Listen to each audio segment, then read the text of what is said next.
Hi, welcome everybody. Today is November 12th, 2019. I always say the dates in my videos. Hope you're having a good day. Right now we're doing the draft of Eldraine. So if you like Eldraine Drafts, M20 Drafts, also played in the one with Oko, Thief of the Crowns. And yes, we actually drafted Oko, Thief of the Crowns. So I'll be uploading the draft to this. But we're going to go into the gameplay.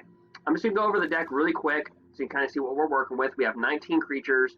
This is an Eldraine Draft, okay? So yes, it's very fitting that I pulled Oko, Thief of the Crowns. If you watch my videos, if you've been a subscriber to me for Magic the Gathering, you have to either hate me drafting this or laugh at me drafting this card. It's going to go either way. It's just the videos that I've made. You can look at my Oko, the banning, all that other type of stuff. I break it down. So anyway, I'll also be uploading 6 cards to remove Oko. Yeah, you have to play with the sideboard. Okay, so our draft, we have 19 creatures. We're going to look at our curb. Again, if you want to check out my other drafts, go ahead right here. Okay, so we have 19 creatures. Our curb is at 3.1.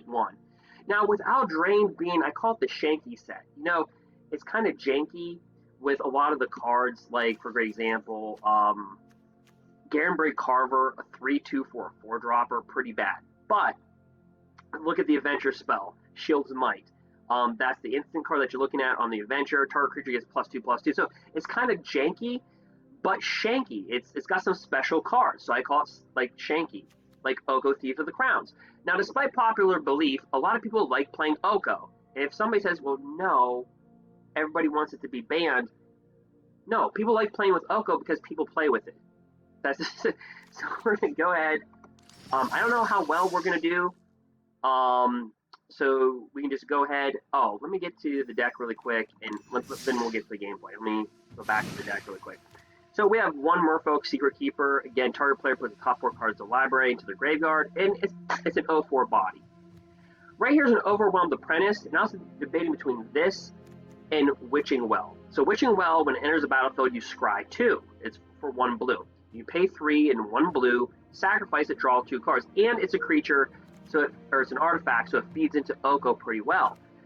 But this pretty much does the same thing. You scry 2, but it comes with a creature. It comes with a 1/2 body.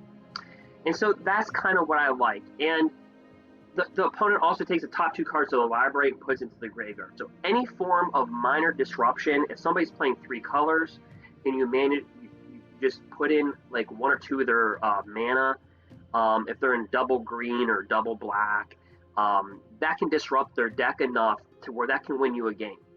Gingerbrute is for the obvious. It can't be blocked except by hasters if you pay 1, and this locks onto Gingerbrute pretty quickly. So target non-human creature gets +2/+1. This is not a human, it's a food, and by the way, feeds into the Oko theme very well. So I'm just going to kind of go through here really quick. Garenbrig Scroll, Marrowleaf Rider, sacrifice a food, everything must block if it has to. All your creatures gain haste. So we're not that crazy. I mean, besides Oko, we're not too lethal. But then, so I had to draft really top heavy. So this is a Death Toucher. Whenever it deals damage to a creature, you draw a card and then out muscle. So a creature gets +1/+1, fights another creature. If you pay 3 green mana, it doesn't say 3 forest, just any 3 green mana sources, it gets indestructible till end of turn. We can make enchanted creature gets +3/+3, so we can put this on a Gingerbrute, make it a 4/4 unblockable, or put this on one of our Marrowleaf Riders, sacrifice food, and then make something block it. Oops, and we're gonna that held. Oops, and I actually sent one right over, so we're gonna be back to that. Okay, so going down here though, whenever you cast a spell with a convert mana cost 5 or greater, you draw a card. That's pretty good. Also right here, again, it gives us more counters on a creature. So we kind of curb out high. So I'm very interested to see. I don't know. I'm projecting we're going to be like 3-3, even with Oko. You know, my projection is that we're going to be a 3-3 deck. I don't have a faith that we're going to go 5-3 or something here, or 6 wins. But if we can go 3-3 here, and again, so if you want to see drafts, just comment in the comment section and all that type of stuff. But yeah, so far as Oko, guys, I just want to say something really quickly as we're waiting for an opponent. Oko, everybody's on Oko. Well, the Mythic Championship just happened. And what I want to say is that Oko is not the top, it's not the most played card, it's the 7th most.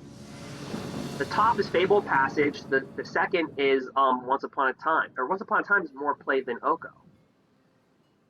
We have the Hypnotic Sprite counter target spell with converted mana cost 3 or less. So we're gonna go with this hand.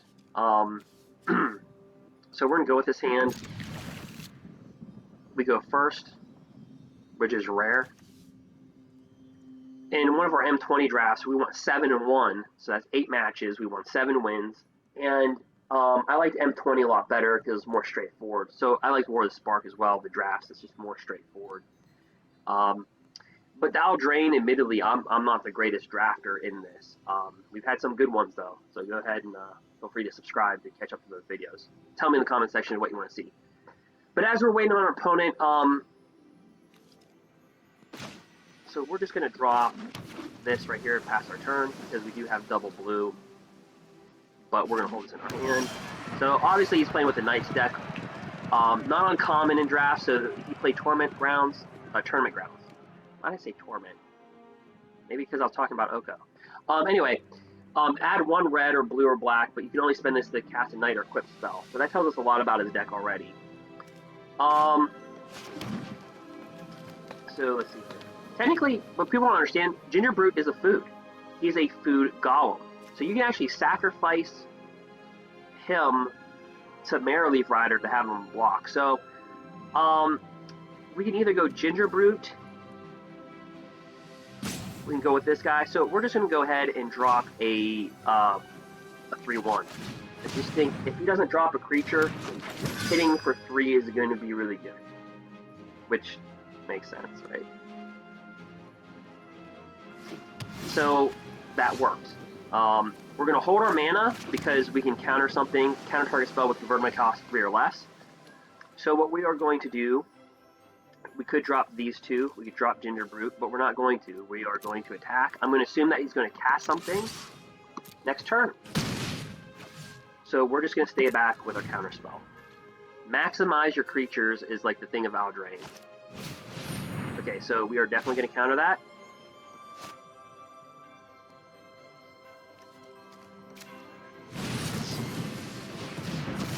And this gives us room to get our 3 in there. Okay, so now we can start going after our opponent pretty heavily. So now we draw, excuse me. So watch when you're paying this, the auto pay, it should not be paying 1 blue. Because if it played 1 blue, see how it's ready to pay that for us with Ginger Brute? See how it's highlighting this land right here? That would be a mistake because we want to cast this for 2 blue. So the correct play is green. So be careful with those auto plays. This is the correct play right here. We have a 2/1 flyer. And see how us just sitting back on that counter spell, now that changes him. Now look, he's at 13, and dropping that 3/1 was really beneficial instead of dropping, say, this turn 1. Right? So if you kind of just look at that sequence, and I think that's how you have to deal with Eldraine. You know, you have to maximize your creatures. You know, learn, so 3/1, when you're playing first, turn 1, 3/1's good. So again, he can't maximize his creature because he needs a blocker immediately on the board.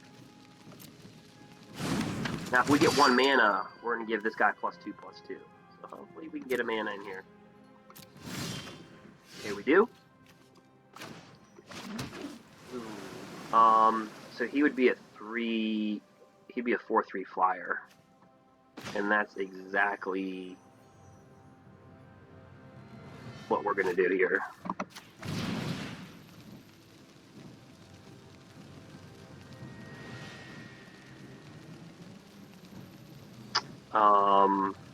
Yeah, we're going to make him a 4/3 flyer. Now we could sacrifice Ginger Brute for him to block this. We can sacrifice the food for him to block. He has to block with this. But we're going to let him kind of choose what he wants to block here.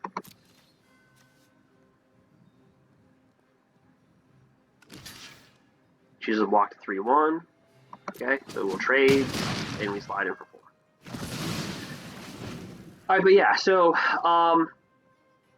everybody just talking about Oko. He's the 7th played card in Standard, and that's including, you have to understand, Oko is really good in the best of 1. So when you're watching ranked matches on Arena, it's a pretty good one. He's a 1/2 double striker. But again, we have this card, Queen of Ice. Target creature doesn't untap during its next control's untap phase, and then as a creature, when somebody ever blocks this, it taps it. So we can put his creature to sleep. Don't know if we really want to do that because we can make Gingerbrute unblockable. So, and he can't really block it. So what we're going to do here is actually go ahead and make Gingerbrute unblockable, except for hasters. We're going to go ahead and set our attacks. So he can't block anyway. And then we're going to drop a...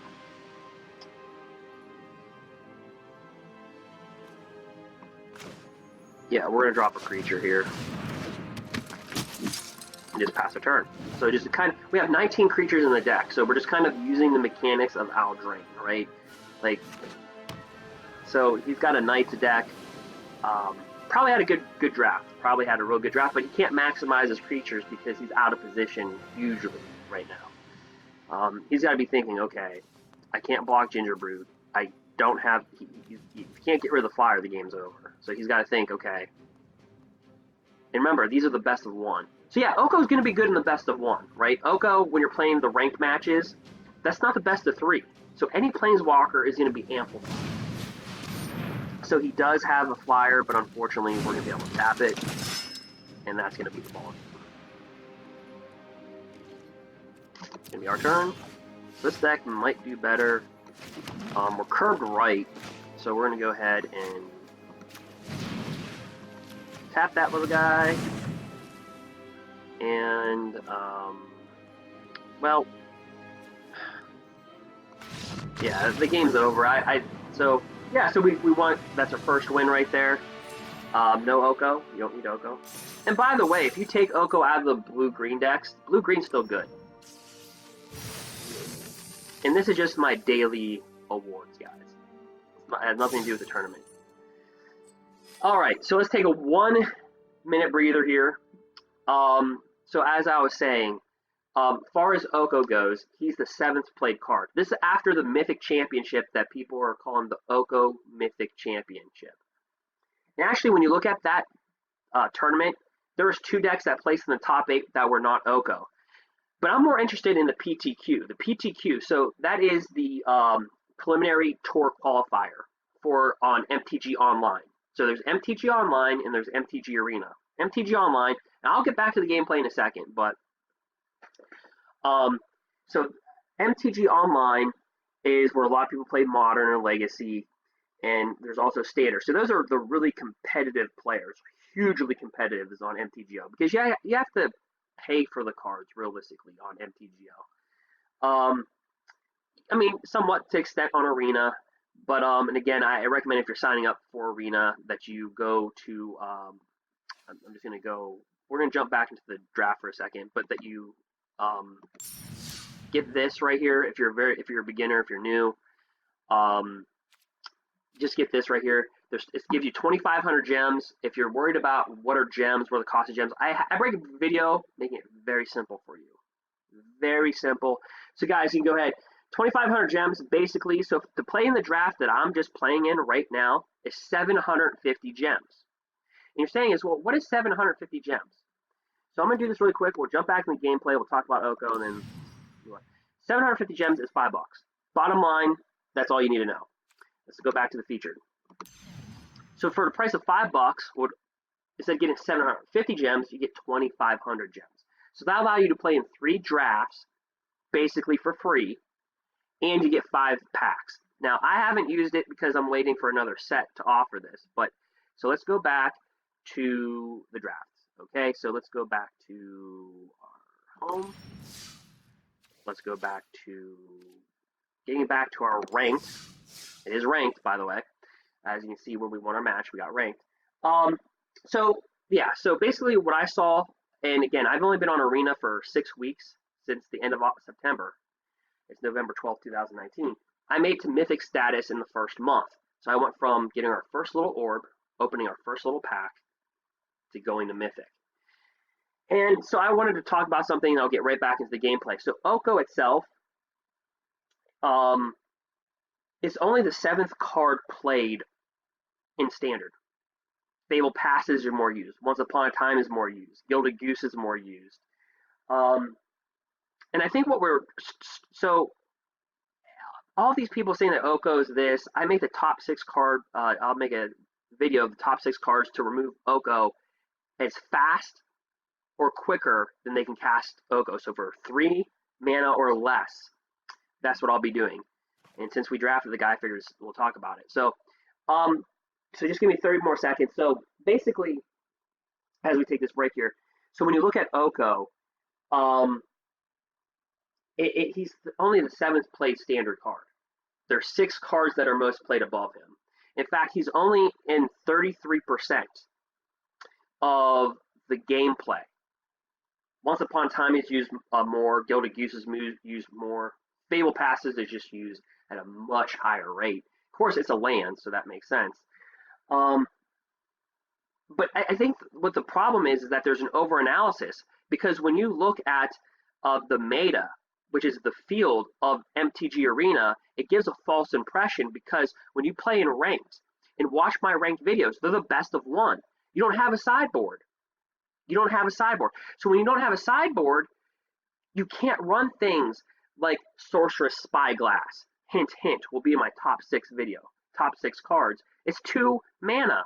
It's 2 mana. You get to look at somebody's hand, choose a card, and they cannot activate abilities.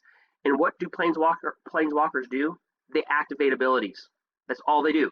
Oko has no enter the field. Some planeswalkers, like the one War of the Spark Behemoth, when a creature greater 4 or greater enters the battlefield, draw a card. Oko is all activation. So Sorceress Spyglass is an artifact. You can play it in any deck. There's no excuse not to have it. And it shuts down Oko, to Fury, any plane. It shuts them down. It shuts them down. Especially Oko, because Oko, it doesn't have any if your creature enters the battlefield abilities. It's just pure activation. So Sorceress Spyglass shuts it down. And that's the reason why I think they reprinted it. All right, let's get back in.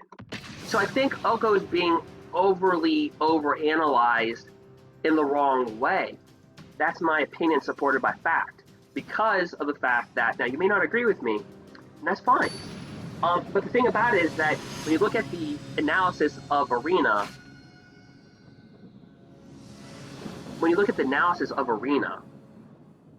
they're the best of one in ranked. And that's what Arts is. Ooh, this is not really that great of a hand. We're going second, too. So having a 3-1 when you go first is good, but having it on turn 2 when you go second, not so much.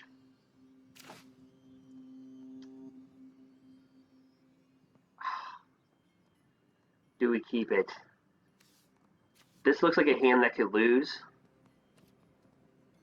But we have 4 mana, we got 3 creatures, like we have to keep it, right? Like we can't pass this hand up. But I just ooch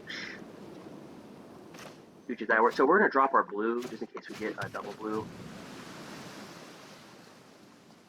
But yeah, so well, can this guy be our stud? Carefully Rider. A 3-1. Sacrifice food, it can block. So if you give this thing, if you're playing Golgari, you can give this thing Death Touch. And then force sacrifice food, force somebody to block it. So he's maximizing his creatures, and this is what I'm talking about. He creates a, so it's not a good card, it's a common, it's a unicorn. But he casted Loathsome Unicorn, unicorn. Created 2/2 White Knight with Vigilance, and it's a 3/3 body. So it's maximizing, his ability. So we're gonna go ahead and I don't think I'm willing to do this trade here. Because I think next turn we make him a 5/3 and then attack. Or we drop a 4/4 Witch Hunter next turn. I don't know. I'm not going to attack him, actually. I'm going to mill him for 4. and try to disrupt what he's got going on. See, now if he's playing, see how he's kind of, so he's got, whenever you cast an adventure spell, so we put that in the graveyard. Okay, so what we're going to do then is we're not going to attack. I think we're going to give this 2+1/+1 counters. Or you know what? We're going to attack. Let's see if he wants to trade. I think here you trade. Yeah, I mean, it's 3-1 for a 2-2. Because what I think we're going to do is we're going to bring out this wolf and then make him a 6-6 trample and see if he can handle that. We could have made our 3-1 a 5-2 next turn by putting 2+1/+1 counters on it. Or, excuse me, a 5-3. Which is a consideration. Which would have been a smart choice because he didn't cast anything. Oops, I screwed up, guys. I meant to cast a forest and bring out him a 4-4. That was my mistake. That was really bad. I was just talking and I thought I had all forests in my hand. So no attack. That was a big mistake. We had a 4-4 on the board, then a 6-6 trample next turn. And that was a big mistake. He's gonna drop that 3-3. Nope, 3-4-5. See, big mistake. Big mistake. I cost myself. Huge.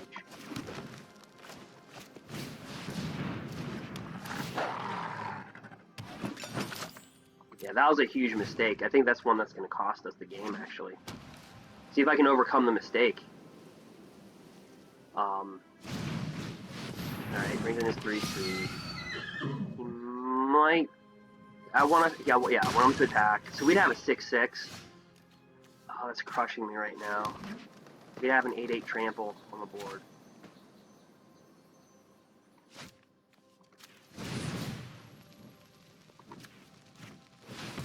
Yeah, he'd be an 8-8 because we would have done this last turn, and then we would have done this turn. He'd be an 8-8 trample. I want to see if we can recover from our faultiness.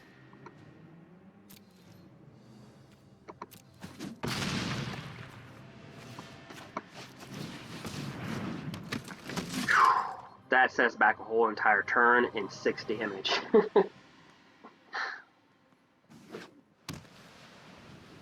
So if we can walk out of this game after a mistake like that, yeah, he would have been an 8-8 trample, and we would attack with a 6-6 the prior turn, and then we could have casted these guys. Pretty good. So Garrett Paladin, again, I think because we disrupted his land, because we milled him, because we did take a forest with us. Remember I talked about in the preliminary game, I said, if you take out their double greens or the whatever, this can't be blocked by creatures power 2 or less.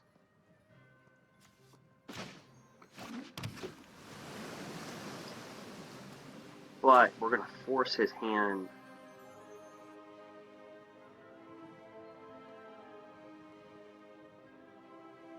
Let's see, so he can hit us for a direct 7 next turn.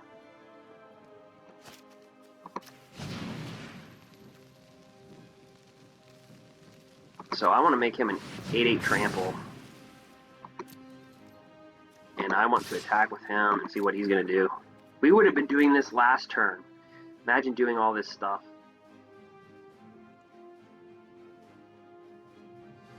He's got 2 white on tap, so I don't know what he's going to do. So he's going to lose that. They take 5.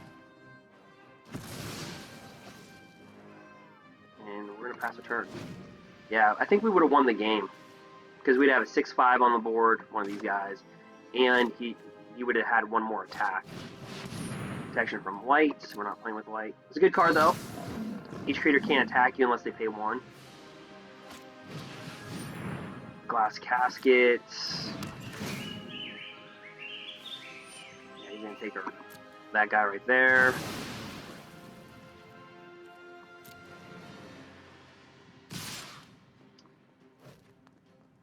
Okay. So, yeah, I think that's going to cost us the game, guys. I think that,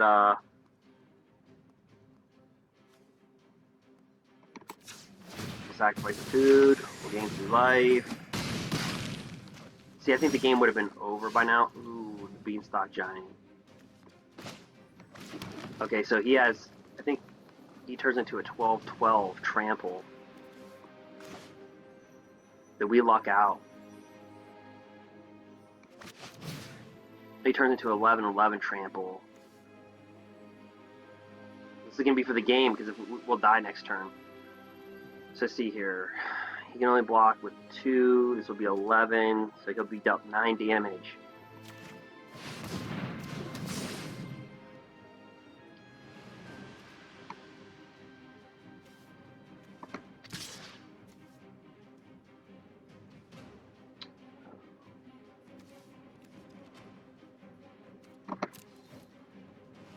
Auto pay for that. Yep, and that's game. Wow. So we're 2-up. No Oko, by the way. By the way, if you took Oko out, this is what I'm talking about. If you took Oko out of the blue-green decks, Oko's still strong. Like, so think about this for a second. I think what we're not used to, number one, again, this is just my daily reward here. Whenever you cast an instant search spell, target creature and purples can't block this turn. Not bad. Alright, so we're 2-0 so far. So again, yeah, so if you take Oko out of the blue-green decks, they're still strong. I think people are the big problem is control. Because you're seeing Esper control, you know, with a lot of board wipers. Planar Cleansing, the one Eldraine card that's white, that's a mythic that destroys all creatures except giants. So pretty much the only thing that doesn't stop is Stone Crusher Giant. So for 5 mana, destroys all creatures. You have the 1 Wrath card for double white, double black. 4 mana, again, destroy all creatures. Then you have the blue white for 5 mana, destroy all creatures. So you have 3 board wipers for 5 or less. They destroy everything. Then you have Planar Cleansing, which destroys everything. Then you have Teferi Time Raveler. So I think people are just sick of control, not exactly Oko, just control in general. And people are not used to green being powerful. Do you see what we won with both games? What color did we win with? Green. Yeah. Nisa shakes the world, you know, like green is powerful. People are just not used to that. I think that's the problem. I don't think it's Oko specifically. I just think people are tired of control decks. But Grizz's control, blue-white control, Esper control. In fact, Fire of Interventions, 4 out of the 8 top 8 decks that just won the PTQ did not have Oko in them in their control. Okay, so this is, okay, so we do have some blue. So again, this Overwhelm Apprentice, we can scry to, we can look for green.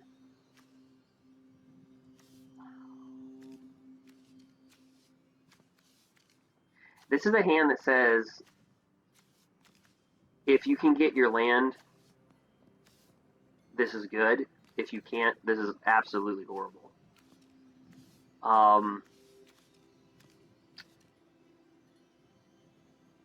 We do have him, we can scry to. So we can, like, get land here. We're going to keep our 7, just because we can scry 2.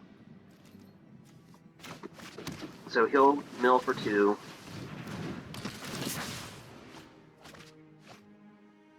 And we're immediately going for that green mana on top. So this card is really good. It's a creature, puts 2 in their graveyard, can disrupt them. You saw last game how we disrupted their lands a little bit, how that hurt them a little bit. So just a little bit of mill. He's doing the same. Oh no! So we're gonna lose our green. Oh no.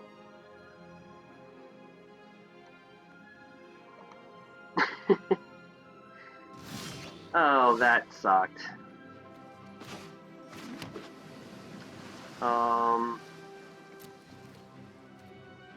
No tax.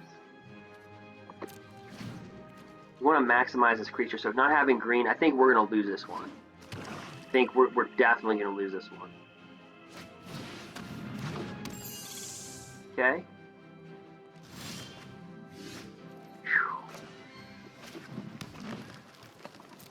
Pass a turn, attacks.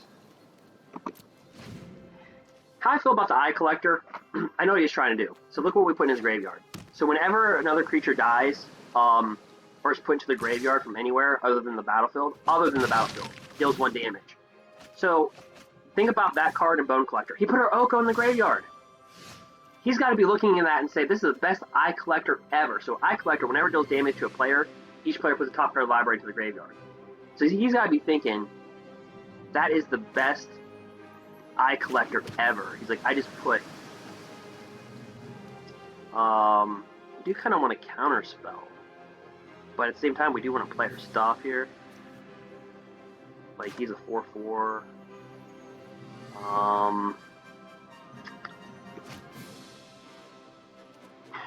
But did we sit back on our counterspell?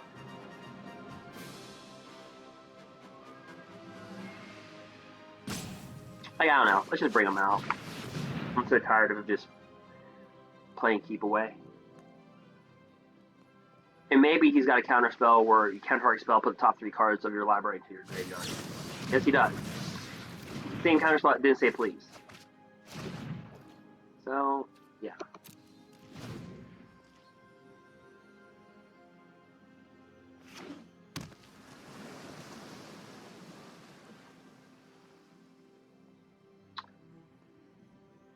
So, I imagine he's going to attack with the Eye Collector again. So he deals damage to a creature, and he can draw a card. He gets rid of his apprentice, he draws a card. So we could counter that anyway.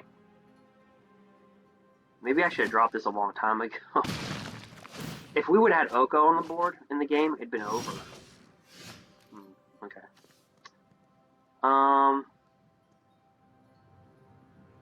Well, he's open.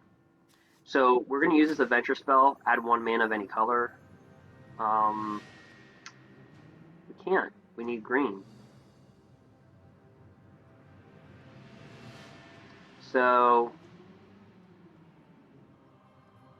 yeah, we're going to have to drop him. Unfortunately, we're getting hosed with land when it comes to green here. So, he's got the advantage. He's got a 4/2 creature, a 1/1 fire, so he's got all the over. If he attacks with a 4/2, we do not trade. We don't trade here. We take all the damage. Okay, so he's just going straight mill. Oh, if he just didn't take that Oko with the Eye Collector, I think we'd be sitting in a pretty good position here. Oko Unlimited. Yeah. See, you can get rid of Oko Unlimited with an Eye Collector. I don't need to ban the card. But yeah, we need to do something here. Unfortunately, our double green. Okay, so...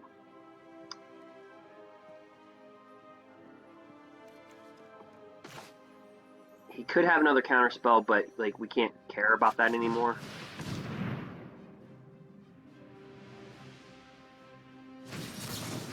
Yeah. So these mill decks are pretty good in Eldraine if you're playing in position. So let's say, you know, when he's tapped out, we drop a bunch of stuff, but he's playing in position. So, and that's the benefits of going first as well. In single elimination, have position. So his deck is like good, but had he went second, we would have had Oko on the board because the Eye Collector would have attacked 1 turn later, and so we would have had actually Oko on the board, and well, the rest would be history, right?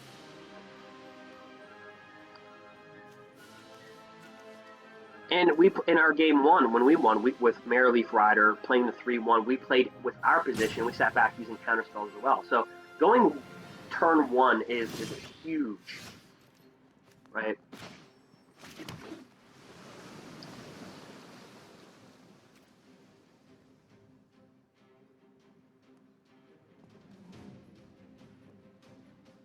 So what I want to be able to do, because I feel like he's just sitting on a counterspell possibly, and we want to be able to counter his counter.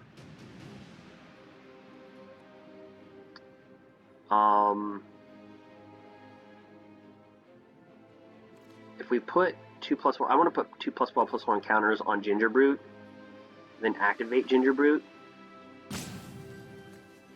But thinking what we're going to do here, just cast him.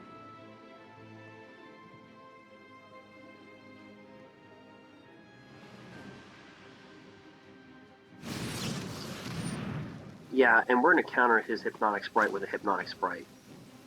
I had a feeling he was sitting on a counter spell of some sort.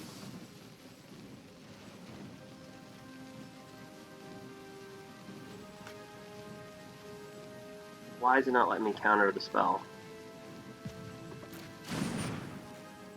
Counter target spell with 3 or less. Okay, just counter the spell. Alright.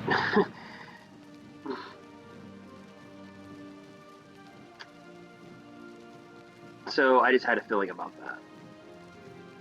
So not only do we counter his spell, but we counter his creature. That is an adventure.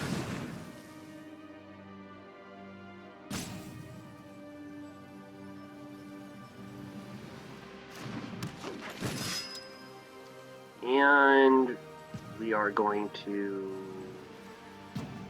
That's taking forever.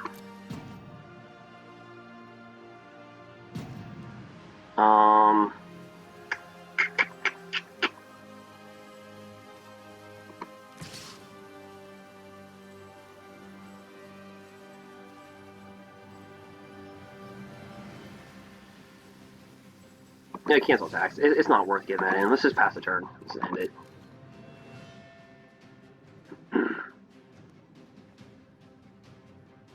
I don't know why I was so finicky. I was like, just countering the spell.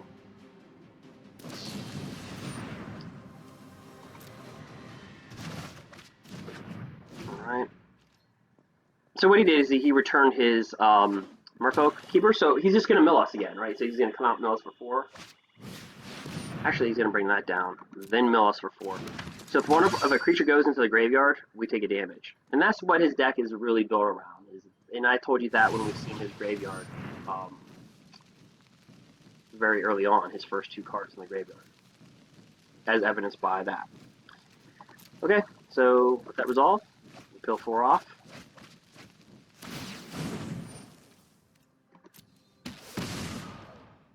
Alright.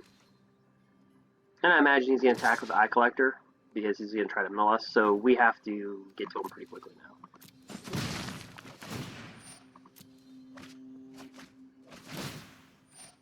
Yeah, he's taking really good cards. Yeah, they get really opportune times. Okay, so...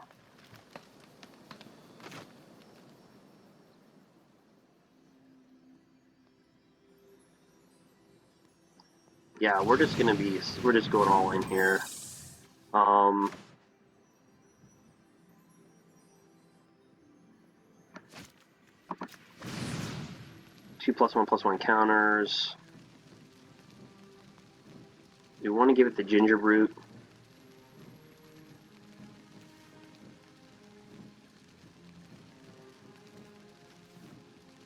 No, we gotta win the Flying Horse here. Alright. We pass our turn. So we gotta kill our opponent pretty quickly here.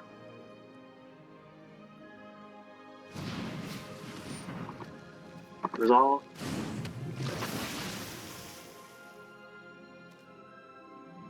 Yeah, his Eye Collector, that getting rid of Oko, like we would have drew Oko, that was so sick. Yeah, he's gonna tap our guy. So guys, even in a loss, because we're gonna lose this game for sure, it shows you, certain strategies that you could use also. Like, I've done this too. I went 5-3 with Mill. Mills, again, is a good deck when you go first, but when you don't, it could be absolutely horrible. Like, you have to understand, he's playing in position the whole game. Alright, so it's our turn. Right.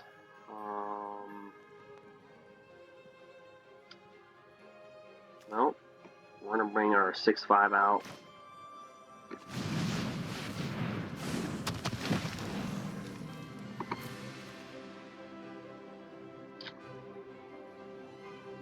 And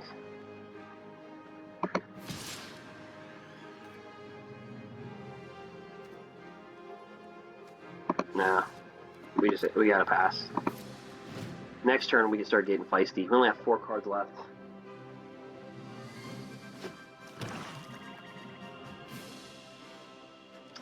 And I don't know why he's not using this. Each player puts the top card of the library into the graveyard. See, he can win the game right now. I don't know why he's not doing it. Maybe he will. Maybe he will. I've just never seen an eye collector, so he knows it. Yeah. Alright, so see what he pulls off. Yep. Yep, exactly. Okay, so that's what he does. So I want you to see this card, how it works. So how the deck operates, how he does it. So he can mill, and then whenever... If he puts a creature in the graveyard, we take a damage. If we do, we take a damage. So... Yep. So we got milled. Isn't that crazy? Going first, getting Eye Collector, just peeling off that Oko, just transformed the entire game. Alright, we're 2-1.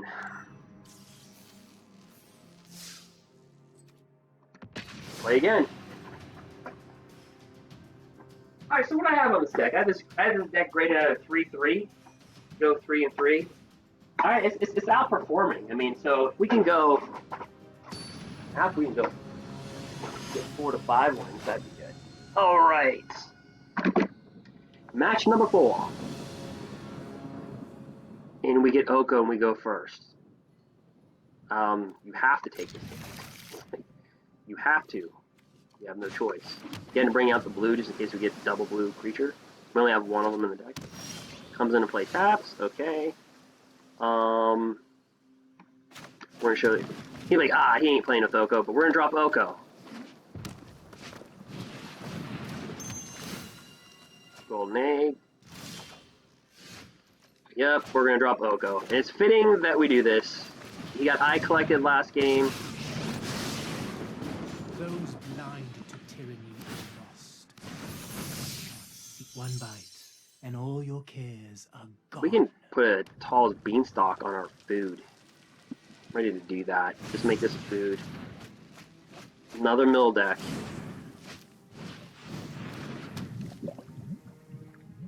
If we get a land, oh. Okay.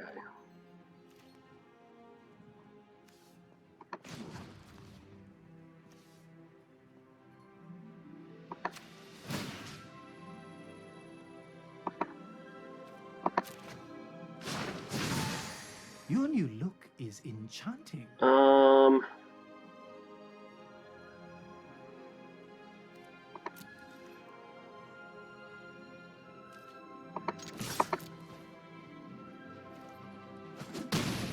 Since he is playing mill, let's get this guy on the board here.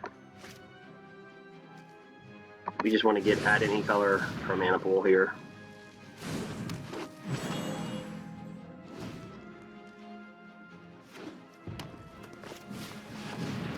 Okay. So he draws a card. We can turn him into a 3/3 elk.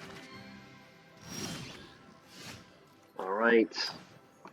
But we're just gonna out-muscle, probably.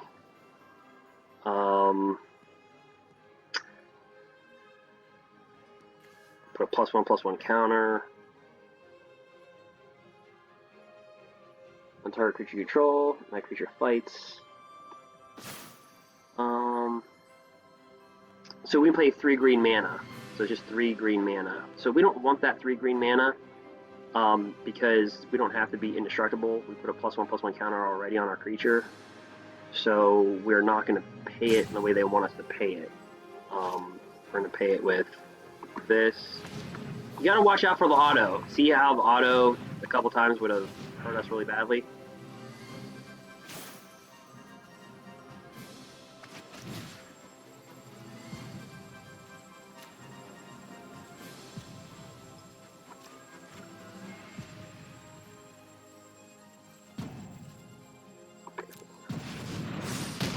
So it kills that creature. The next phase, we just attacks. Okay, game's over. Yeah, so it's just like, you see how like when you do the auto thing, when you rely on Arena to do it for you, it could really mess you up. So I always caution you with that. So again, yeah, Oko limited. Now, let's say if he had a sideboard, let's just say that, and he has Sorcerous Spyglass, Noxious Grasp, just a lot. What's Eldraine? Murderous Rider. So we're 3-1. Oko. Yeah, it's funny. Oko got his revenge. He got eye collected one game by the 1/1 eye collector, freaking bird vulture, whatever that is. And then turns around and we just get him. So yeah, 3-1. So I thought we would be a 3-3 deck. So right now I'd say let's go for 5 wins. Let's go 5-3. You really get kind of reimbursed at the 4-win mark. You get 450 gems. Cost 750. So really it's at 5. So you try to get the 4. All right. So that is Oko Unlimited. All right. So let's crank it up. We defeat Oko, by the way. I'll make a video about that too. We defeated Oko, I think, in Unlimited, didn't we? No, Eldraine only. You can only play with Eldraine cards, and we beat Oko. We beat an Oko deck. So how many times did you say the word Oko, guys? All right, so this is kind of like the meaty part of our deck. Right? We don't know. But I guess we have to keeps, right? We get 3 land. Just don't cast Gingerbread. Alright. Well, that's even worse than Gingerbread. So we're just going to bring in a land. He does have a green creature, so this costs 2 left to cast, so he's a 2/3 Death Toucher. His card basically, whenever he deals damage to a player, you can sacrifice this 1/2 creature and destroys target artifact or enchantment. So it's very beneficial to get him exactly as he got him. Unfortunately, he's playing with green, and we drop a 2/3 Death Toucher for 2 mana. And whenever this deals damage to a player, draw a card.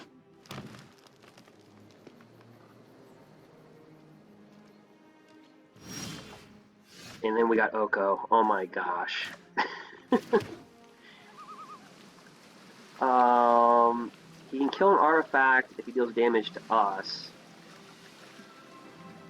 So do we sit back and protect Oko?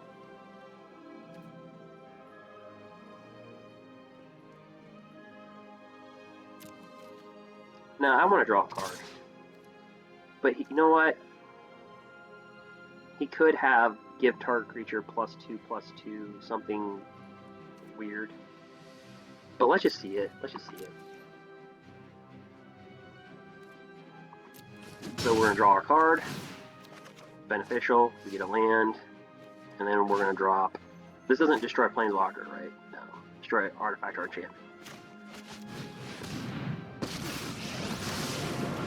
Open your heart to the magic that dances around you. Yeah, he just quits. Yeah, I mean, with a Death Toucher, that we just drew into. I'm not gonna lie, we just drew good. That one of my five. See what our daily reward is. Show us you're alive. No, I'm good, dude. Tibalt Rakish, Instigator. Create a 1/1 Devil token with this creature deals 1 damage. Red deck wins, plays with this deck a lot. Opponents can't gain life. Alright, so we're at the 4-win mark. Oko.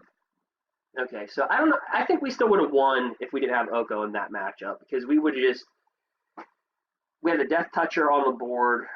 Whenever we deal damage, draw a card. Then we would have put Beanstalk on him, give +3/+3. We had Gingerbread, plus we had another card that can give it 2 +1/+1 counter. So I think we really would have won the game without Oko. So, but yeah, Oko doesn't help, does it? But here's the thing. So everybody fears Oko, and that's the thing. Like, there's so many cards to get rid of it. But again, when you're playing in only single matches, you can't, like, even Teferi Time Raveler, you can't do anything. You know, like, if somebody drops Teferi turn 3, obviously we're in Eldraine. There's Murderous Rider, but it's just in single elimination, especially in limited. Yeah, Oko's. I won't deny Oko's power at that level. Okay, I'll just say that. I defend Oko a lot, but in limited, do you see why? So a lot of people say, well, Oko's allowed in standard, but he's banned in Brawl. This is the reason. You just saw it. In Brawl, you can only have one card of. And Oko in a limited, so Brawl's kind of limited. It's kind of like a limited format. So you see how powerful it is in limited. But in standard, where you have a sideboard, I'm giving you the top 6 cards, and I'll be uploading a video of removal spells that will get in standard. In modern, I can make a 2-hour video on that. But the top 6 cards that get rid of Oko as fast as they can cast it, or sooner, 3 or less. All right. Yeah. So anyway, so that's really that. But guys, feel free in the comment sections to tell me what you want to see. I don't know. Guys, so my background, I've taken pharmacology, occupational therapy, pathophysiology. So my background is in healthcare, one in the bodybuilding. It's actually not a funny story, really. I was a student athlete. I was announced on I played on a Major League Baseball field. I was announced I was in the paper. I played 3 sports. I was a tri-sport athlete. I won championship in 2 sports. I did. We as a team did. I was announced in the paper. I was in the parade. This is in high school. And then I ended up fighting something that I couldn't see I couldn't out bench press it. I ended up fighting opponents that I couldn't out bench press. I couldn't out study. You can't get a 3.5. It was an illness. And that was an opponent that I couldn't see. And there's a long story behind that, so if you want to follow me and do that, I always tell, when you follow a YouTuber, don't follow them because of the drama, follow them because you like the person, okay? You may not like how, you're like, maybe you can do this MTG thing a little bit better, but I like your analytics, I like where you're coming from. Subscribe to the person. It's called a YouTube. It's not called NicheTube. I mean, that's what happens YouTube. Okay, so this hand's a little weird. All right, we got 3 forests, but we do have the Ginger Brute, but yeah, this is a little weird hand, but it's keepable. Like, all we need is 1 island, and ooh, he's got sleeves on his cards, so you know he's gonna win, right? Look at us. Look at us in our. So he helps out, right? Cat, you get 1 mana of any color. So Ginger Brute, turn 1, nothing wrong with that. Get a little brute action in there. Look at that food golem. You guys making gingerbread houses for Christmas? Let me know. I'll tell you what. You show me a ginger brew, or you show me your ginger house, okay? You want to make a gingerbread house? I'll tell you what I'll do. You guys want a free ginger brew? I will autograph a ginger brew and send it to you in the mail if you show me, you and your family, because if you or your family makes a ginger house. I took 3 years of German, and we did that for our German teacher, made us do a gingerbread house. I don't want to tell, I can't tell you what we did. It was very funny, but it's not politically correct. So what we're going to do, first off, we're going to make Ginger Brew unblockable. Get our damage in there.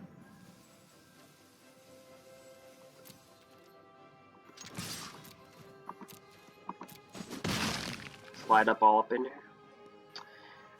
Do we mill him? Or do we cast him as an 0/4 creature?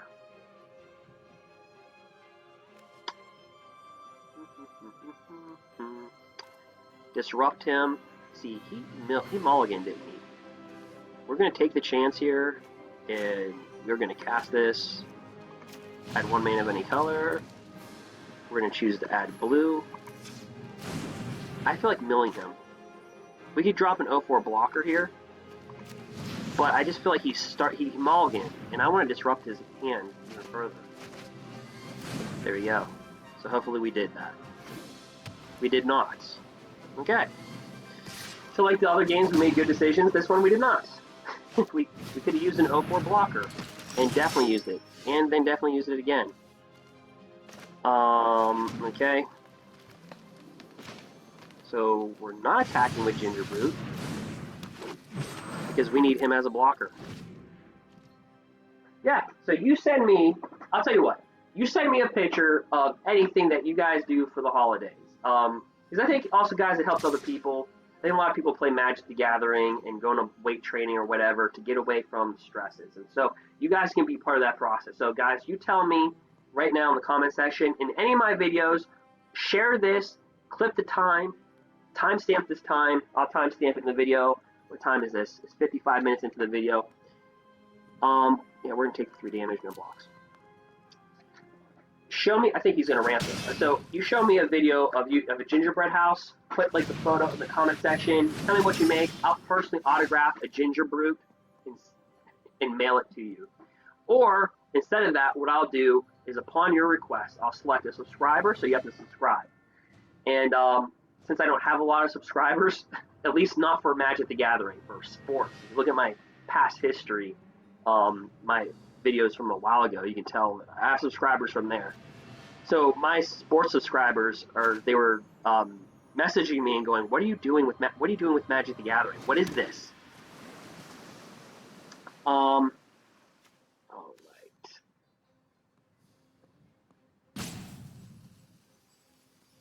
Oh, why am I making this complicated? Yeah, so we're just going to drop the 4/4 for trample. Create a food. We're going to create this nice little 0/4 wall right here. No attacks, pass or turn. But yeah, so if you tell me what you guys made, or if you get on my social media, if I publish that, and you just post a picture of what you guys made for Christmas, like did you make a ginger brute? Did you make a ginger brute house? Did you make a gingerbread house? I'll personally autograph you a ginger brute and send it to you. Or tell me in the comment section what you'd like to see. Would you like to see another Eldraine Draft? And if you do, I'll do it. I will do it. Or I'll give you the option to personally play me. And too bad it's not on MTGO. I was gonna say I was gonna send somebody a free booster pack. Can't do it. So out muscle. Let's see here. We're gonna want to put.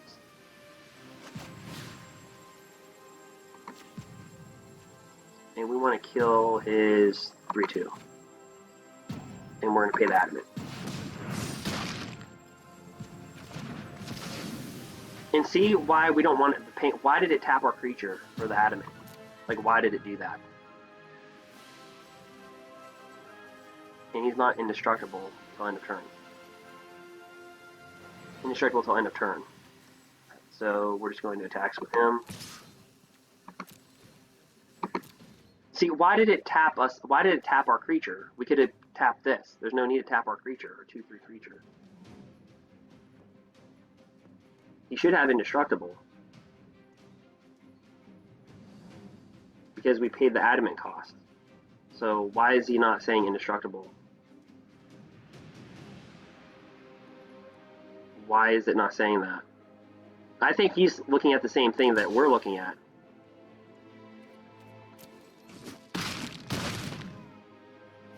Wait a minute. Whoa. Whoa, whoa, whoa, whoa, whoa, whoa, whoa, whoa, whoa, whoa, whoa, whoa, whoa. First off, it should have never auto-selected. See, you see what's auto-select? Then I hit pay adamant. And then it tapped our creature, and then it didn't pay adamant. Our creature is supposed to be indestructible. Wow, we got robbed. Wow. Our creature, by paying adamant, indestructible until end of turn. This creature gains indestructible until end of turn. So we should have a 5/5 on the board right now. What just happened? Like, what? And it tapped our creature. We didn't have to tap our creature. Wow. Wow, guys. You see the auto select? It just, so it must have produced a mana that wasn't green. It tapped our creature, which it shouldn't have, because we had 4 mana. This costs 4. If you pay with 3 green, your creature gets indestructible when it fights another creature. I paid the adamant, It tapped our creature to pay that green. And what? Like, what? We got hosed. Bad. That's crazy. We should have a 5/5 creature with trample on the board. Like, wow. And they tapped our creature out, so we can't block with it. Wow. Thanks. Wow. That's horrible. Guys, you gotta be very, very, very, very, very, very careful. That changed the whole game. We have a 5/5. We don't take damage, so we're in a surplus. We have 4 more life and a 5/5 on the board that has trample. Don't that auto pay with Arena? Do you see what just happened to us? Horrible. Absolutely horrible. That was atrocious. Not only it was double horrible. Not only did it not do what it was supposed to do, but it tapped out our creatures, and we had a free mana. We never need to tap our creature. And then when it tapped our creature for mana, it gave the wrong mana.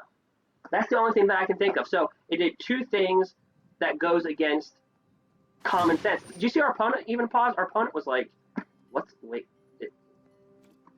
I paused. This is crazy. This is crazy.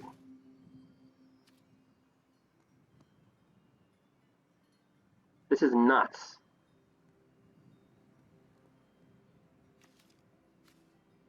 This game should be almost over.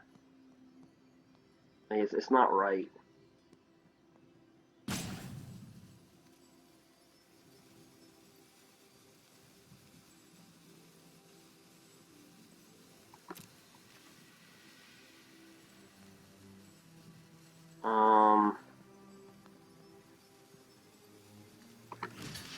Yeah, we could have killed this creature. This game would have been over.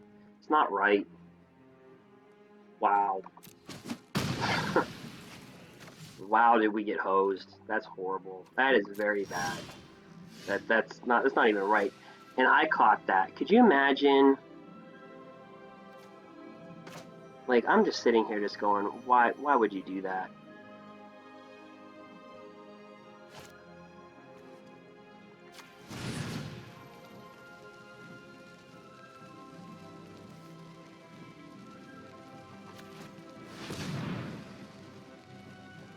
Like, that is so horrible. Like, not only did they tap our creature out, but they didn't even do what it was supposed to do. That's just horrible.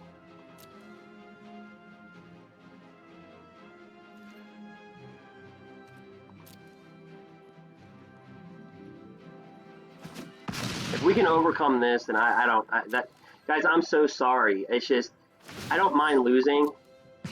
It's just, clearly, we've lost. I don't mind losing. It's just, that was horrible. Like, that, see, if you were a beginner, you would have caught what just happened. 2 bad things happened. They tapped a creature that should never have been tapped. So look at the auto pay. If we would have done, I caught it twice. That time I let it go, and it hosed us. So you got to be just, that was horrible. It did 2 things that should never, ever, ever happen.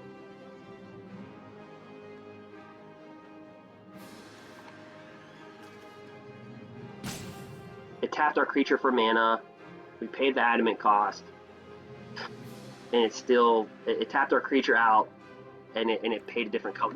There's no need to tap the creature when you have 4 mana.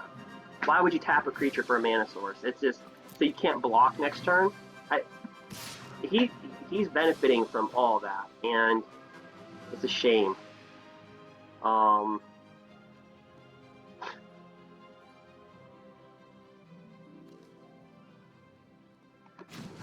No, just stop. Just stop with the thing.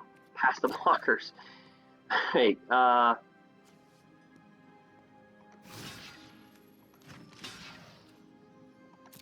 with the ginger root.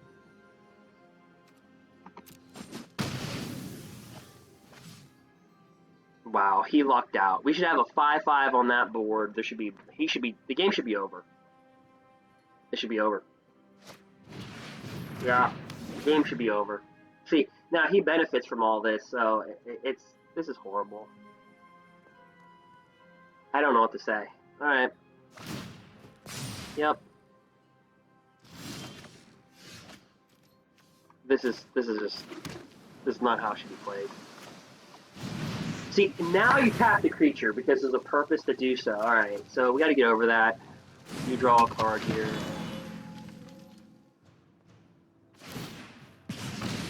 Yeah, and that caused us to lose 5 life. That caused him to save life. We would have a 5/5 trample on this board. We would be attacking this whole time. See that? So I'm just going to stop for the video's sake, but that definitely needs to be addressed to Wizards, because that's just horrible to do. It just, there's no clear, there's nothing that makes sense about that. We had 4 mana, untapped. We had 3 green, untapped. So everything in common sense tells you you just tap the mana. Why would you tap a creature? And then when you pay the adamant cost and they tap the creature for you, and then when they tap the creature, they don't even tap for adamant. They just tap. Why would you tap a creature? Just tap it for, what are they tapping for? White? Black? What are they tapping for?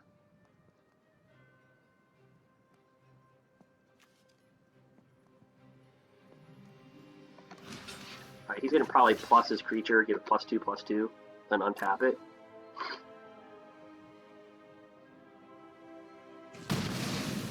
Nope.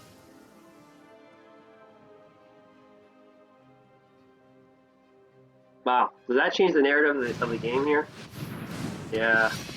Big time. Alright. And you're like, whoa, you drew Oko, dude.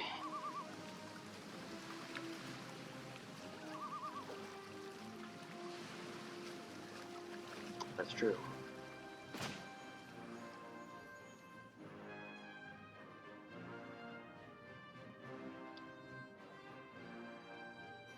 One card I'm scared of here, and it's gonna sound funny, but he could. Okay, he's out of weapon rack, right? There's no more. Is there any more counters on weapon rack? I think he can turn this into a 4/4. He can give this flying. That would deal us 6. All right, so we're gonna drop down Oko.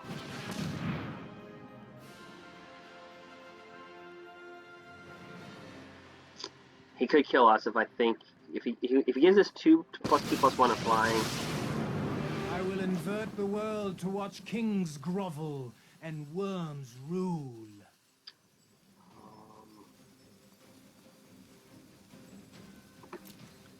I'm actually really worried about him doing something. And because of that worry that I have, I'm just going to create a food.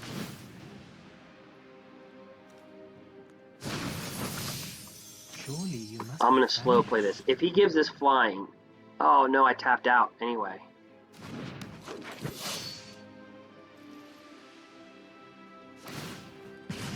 It doesn't matter. We should have won.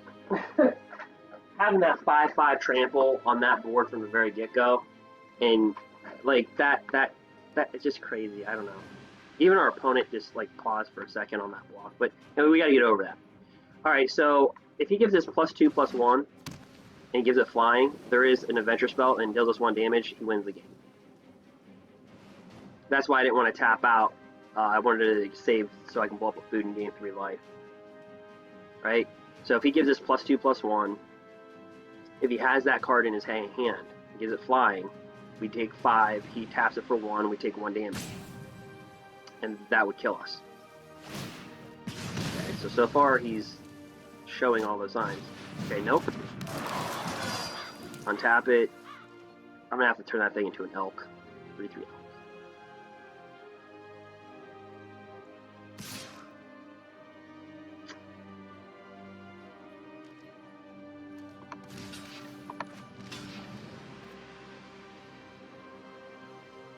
Oko can take the damage, but...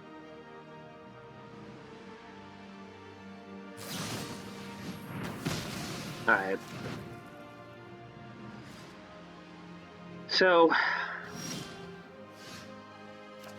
We draw another out muscle, are you kidding me? Okay, so is history gonna repeat itself?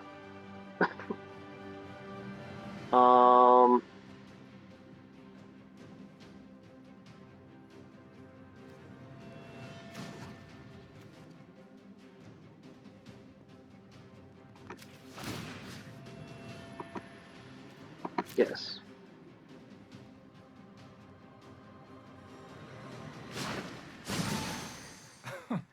Surely you see the Okay. humor here. Let's try take 2. Okay, now it's properly doing it on the autocorrect.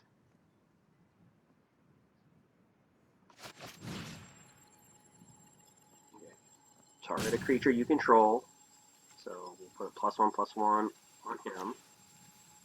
We'll fight this creature. We're going to pay Adamant. Maybe I screwed up last time. I don't know. You just got to be careful, guys. Just be careful. Maybe I screwed up and I freaked out. I don't know. He's going to deal 1 damage.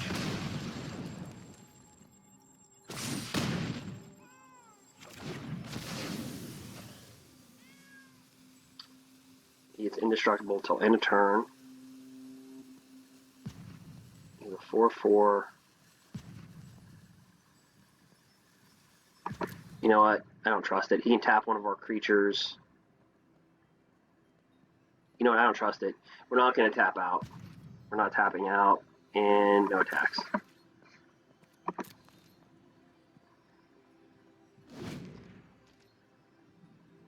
He can tap our creature and slide in for damage. And any adventure spell can give them flying. So I want to be very careful.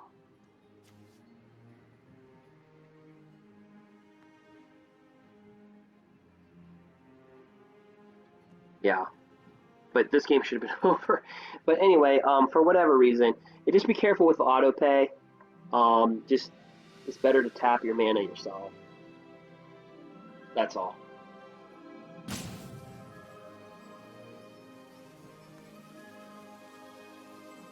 Because we've seen a couple times already in this draft where if I would have paid the auto pay, it would have been good.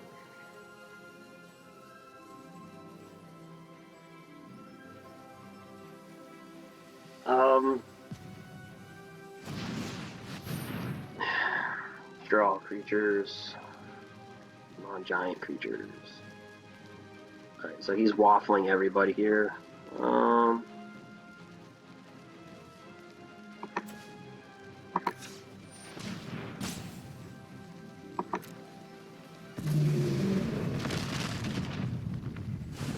Ooh, so this is a card that also is control. Destroy all creatures that I was talking about. Okay.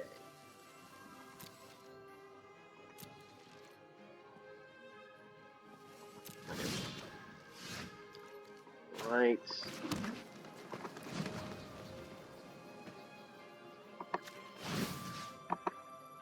Yep. Make our food. Your new look is enchanting. We're not going to waste any time.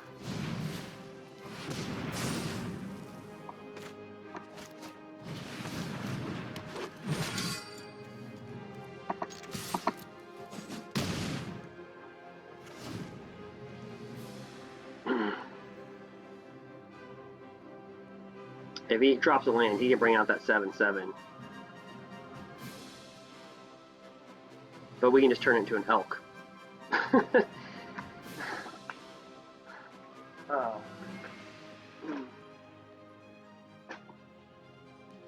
I think us not being as proactive, it was good. Yeah. Wow.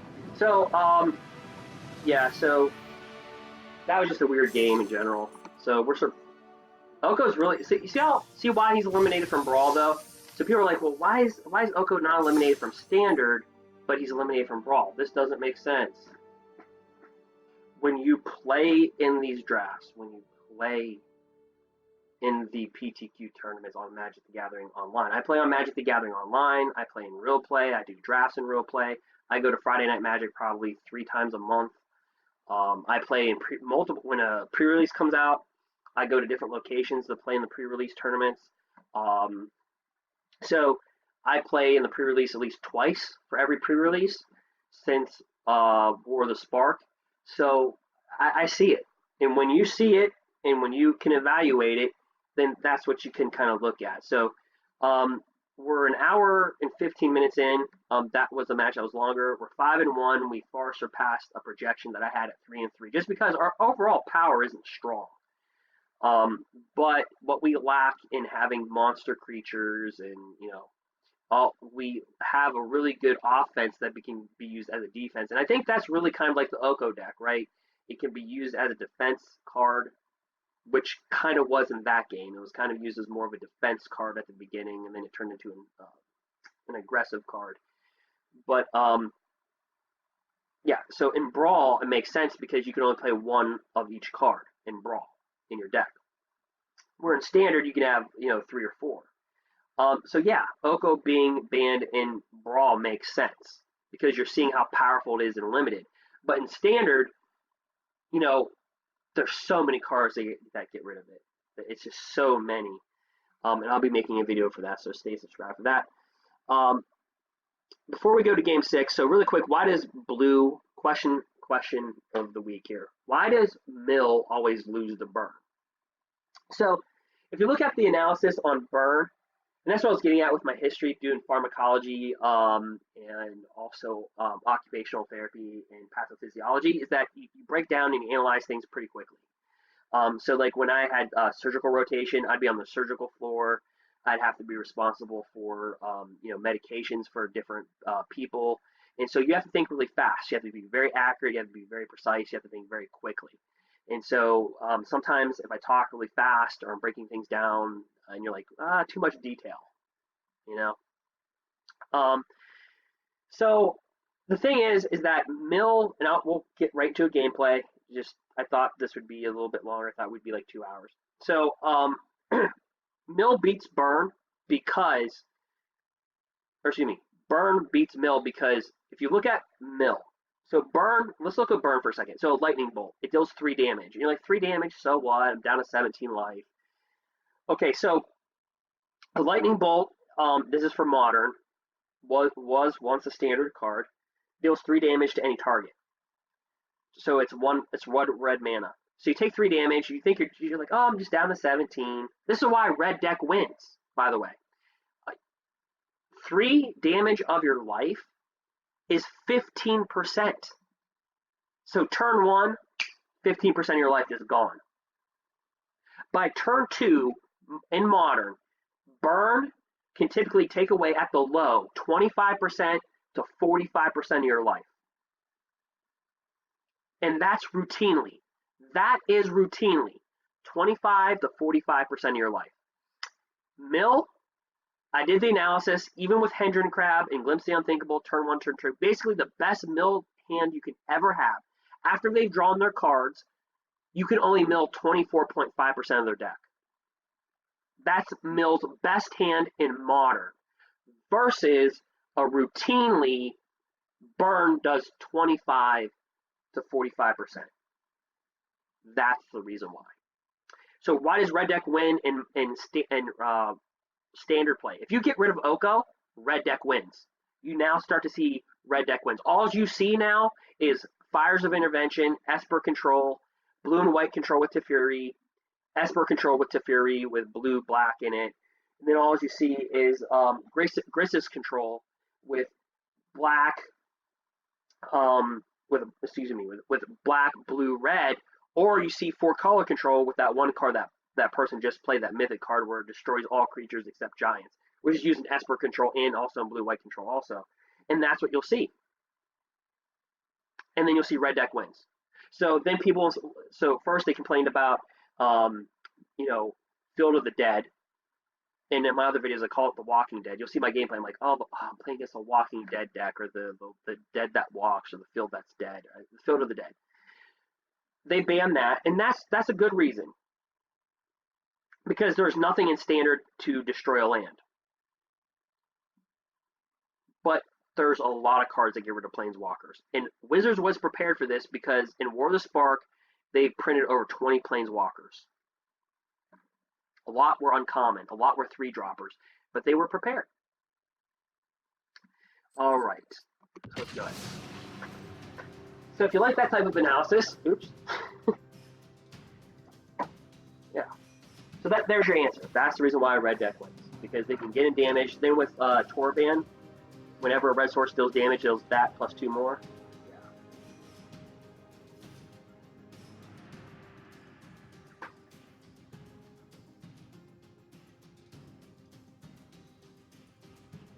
So that's the reason.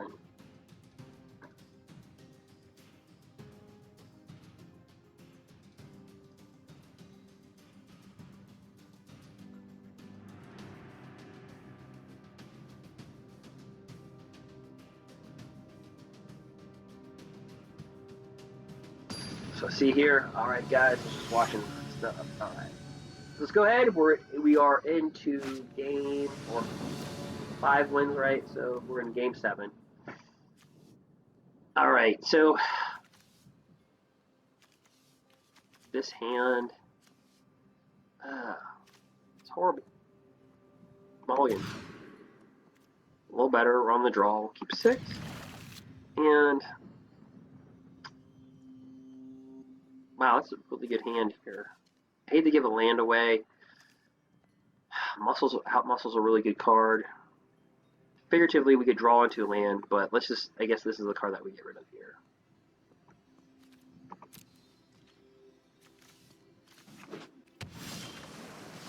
Alright. And we're not going to go Ginger Brute. We're going to try to disrupt their hand. Disrupt them as fast as you can, so mill them for 4. We got rid of 3 lands, so hopefully, maybe they only drew 2 lands. Ooh, he's playing a mill deck. Ball of Fantasies. Really good. So he pays 3. Each opponent puts a number of cards equal to the number of cards in their hand into the graveyard. So if you have 5 cards in your hand, you mill 5 cards. So versus slow decks, which Eldraine tends to be a slower format, that's good. So we're going to get milled here for quite a bit. We'll get milled for 4. I'm assuming... Why did it auto pay? See, this is why you don't want to auto pay. See, again, we got scrooged by the auto pay. It shouldn't tap blue because we needed that blue source. So why would it do that? Yeah. See how the auto pay is not paying off? Luckily, we can overcompensate with this darn thing, which we shouldn't have to do. So the auto pay is just not working here. When you just throw out a card in Arena, supposedly selects the smartest decision for you. Yeah, he's saying oops.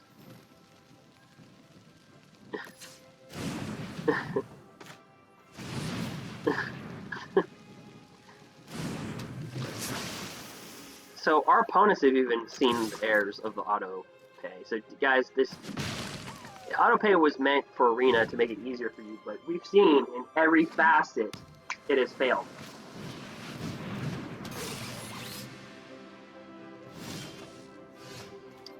Alright. And this is really good. It's equal to the number of artifacts and or enchantments you control. So let's see.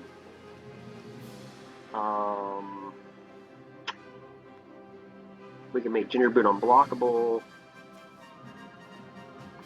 We can also search for a land here.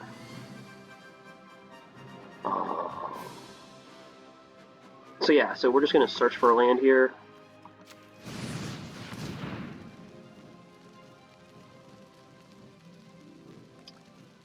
And let's see here. We got blue, so we're going to go with green. Give Ginger Brute the old unblockable. Slide in for 1.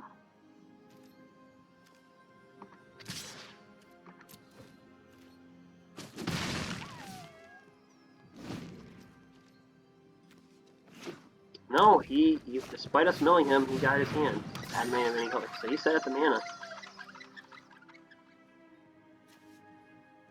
So this Full of Fancies, it's a really good card.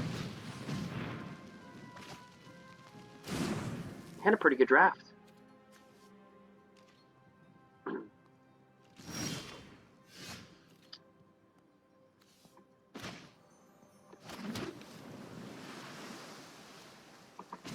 Make Ginger Boot unblockable. I was so scared about the auto pay. I'm like, what did they do? So Ginger Brute is doing his job. Do we bring down the Death Toucher?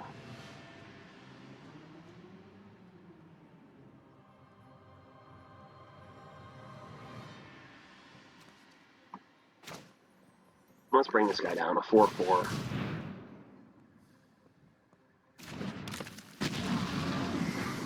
Bring some board presence down.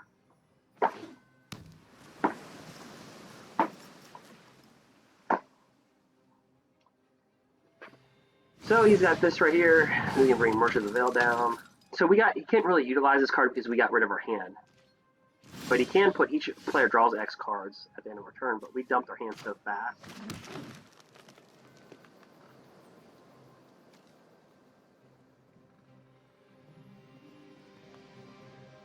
We don't attack with a 4/4 because he can double block and we just kill one creature.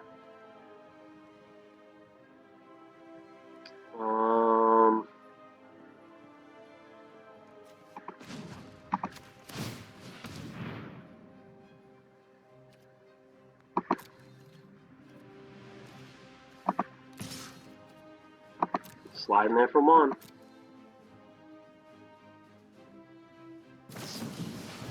Or he can deal 3 damage. Like, the Gingerbread hate is so high.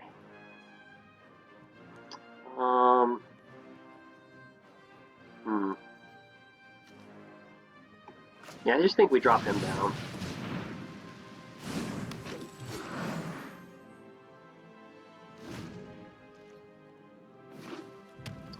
Yeah, so he's got 1 card in his hand. I imagine that he's gonna draw some cards at the end of our turn here.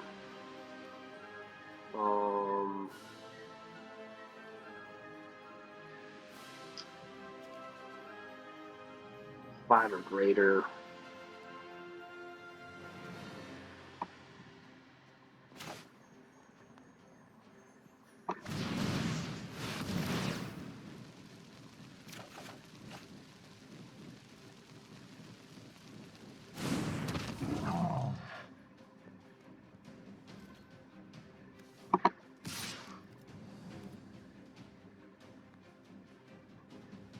Yeah, then we're just going to attack.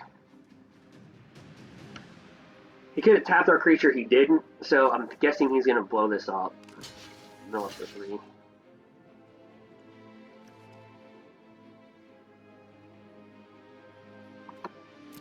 Yeah, we'll kill the 3/3 first.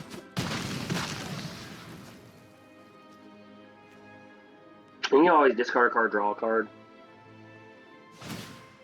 Yeah, so each player draws 3 cards, and then he's going to mill.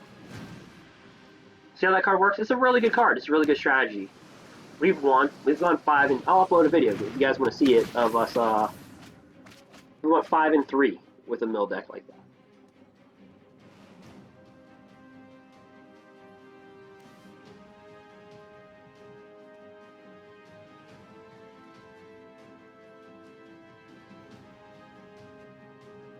So he's got to decide: do I want to tap the creature,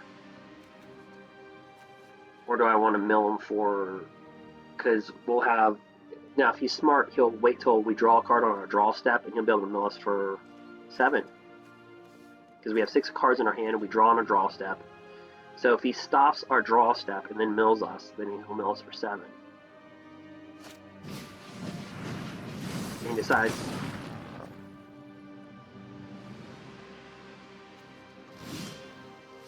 So he does stop. It looks like he did stop it on our draw step because we can't do anything. So he's going to blow that up. We're going to mill for 7. So we have 20 cards in our library. See this down here where my cursor's at? Okay. So he's going to mill us. He still didn't get Oko. I'm joking. Alright, so we have to just be crazy with what we can do. He's a 7/7. So we just got to dump our hand as fast as we can here. Shoot.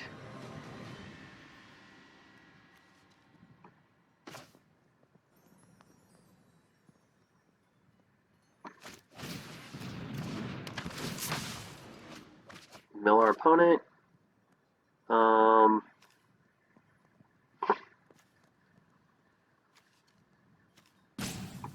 Put it at the bottom, keep that muscle on the top. Alright, then we want to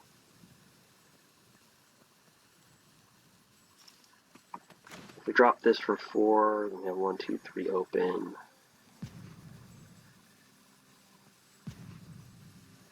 Yeah, I think this is what we want to do here.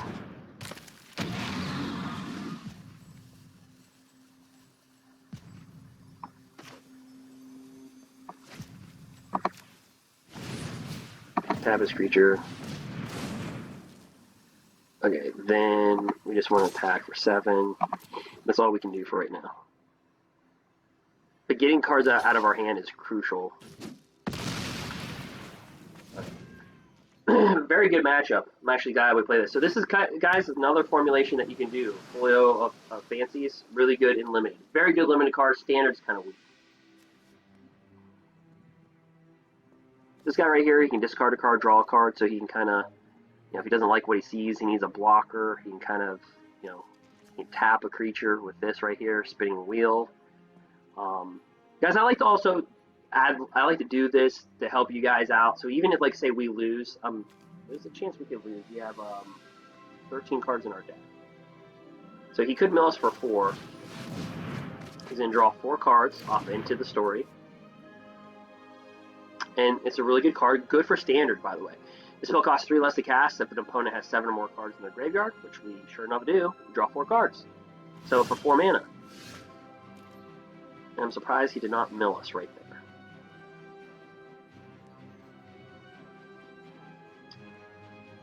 Okay.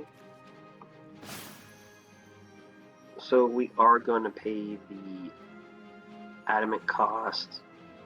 He might have drawn something to mill us, though.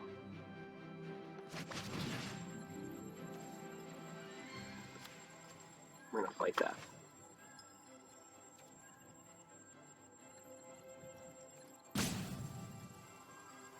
And we're just going to pay that.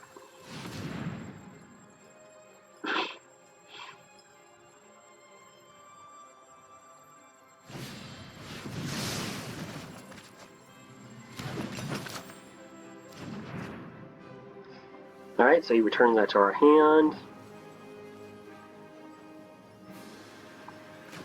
We need to get rid of a card out of our hand here.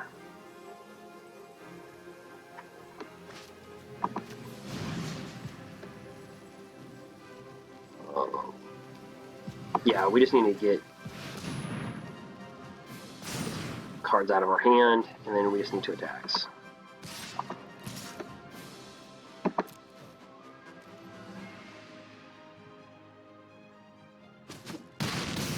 Alright, so we got him down to 10 life. 12 cards in... Our life total is irrelevant. It's how many cards that we have in our library. He doesn't care about how much... Okay, so when he draws a second card, he creates a 1/1 flyer. So he's getting a lot of blockers. He's got a 4/4 right there.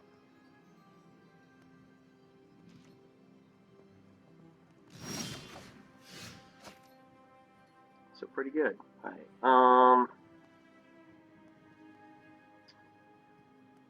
Well,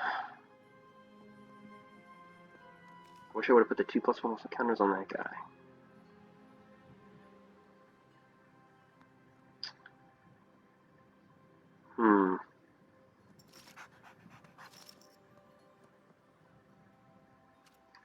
Let's just attacks.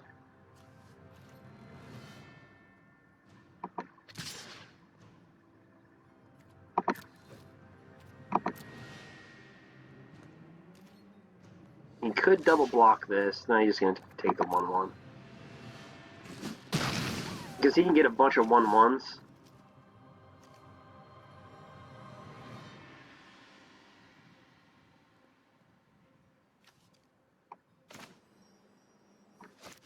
Yeah, now we're just going to drop down creatures, get them out of our hand.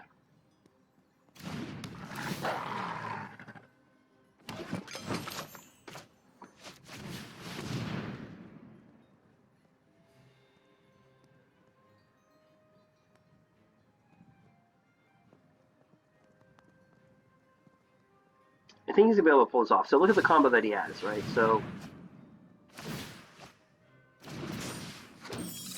he's able to create, whenever single time he draws a second card, he's able to create a 1/1. So, and he's got this card, so discard a card, draw a card. So I didn't realize how important that is. So he's got a lot of combos within the deck itself. In a weird way, he's kind of sort of like us, but not.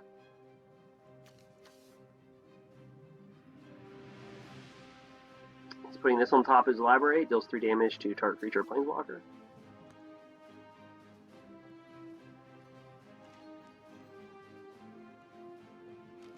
If I got Oko, I would turn this into an Elk immediately.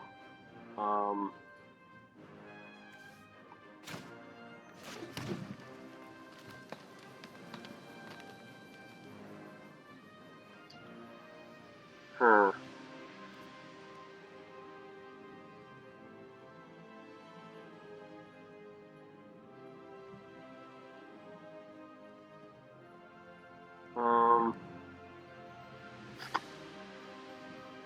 We can draw a card off this.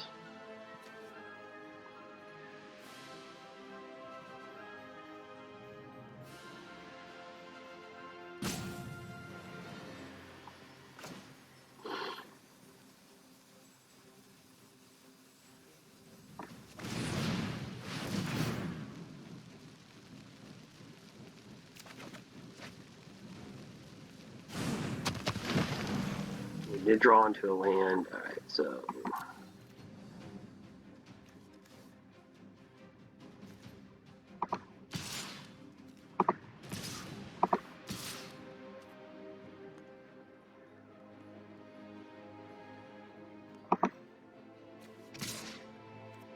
We are sending the cavalry.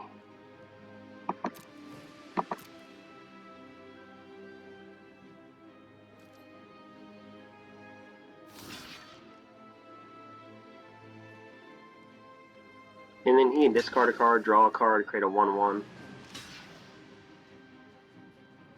And just block with the 1/1s. Via this, just discard a card. He doesn't have to do it on his phase, he can do it on any phase. He can just block with 1/1s. So I'd like to see what I'm blocking here. Okay. Oh no, he's gonna let this creature die. Why didn't he just use a bunch of 1/1s and block? Alright, maybe he doesn't want to discard a card.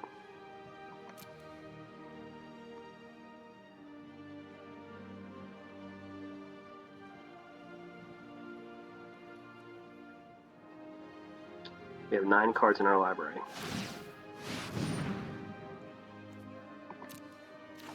Yep, nah, okay, yeah. Alright.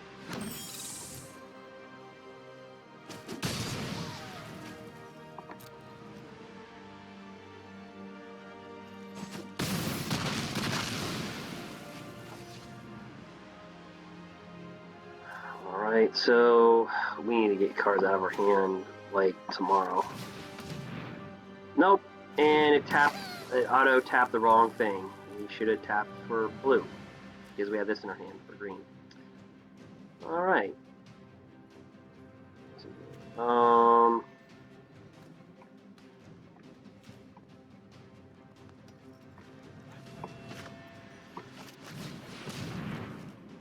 We have 5 cards, so he's gonna mill us. We lost the mill, man. Good game, man.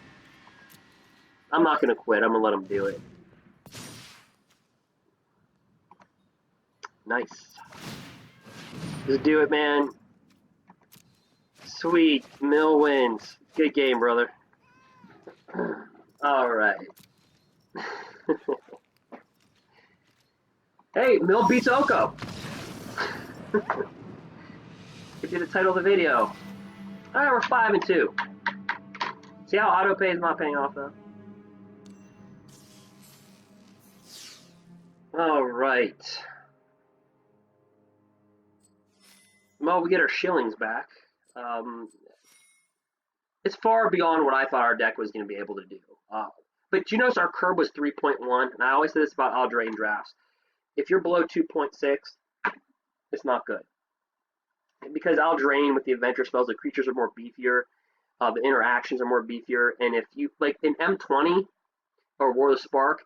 So if you feel like you drafted like War of the Spark really well, but you're struggling with Eldraine, I feel you on that. But after doing the analytics, so if you're curved below 2.6, that's the breaking point, right? That's not good. Because that tells me you're too fast, you're going to drop your hand really quick, and there's just too many beefy creatures to deal with that. A curve 2.6 is right on that fringe.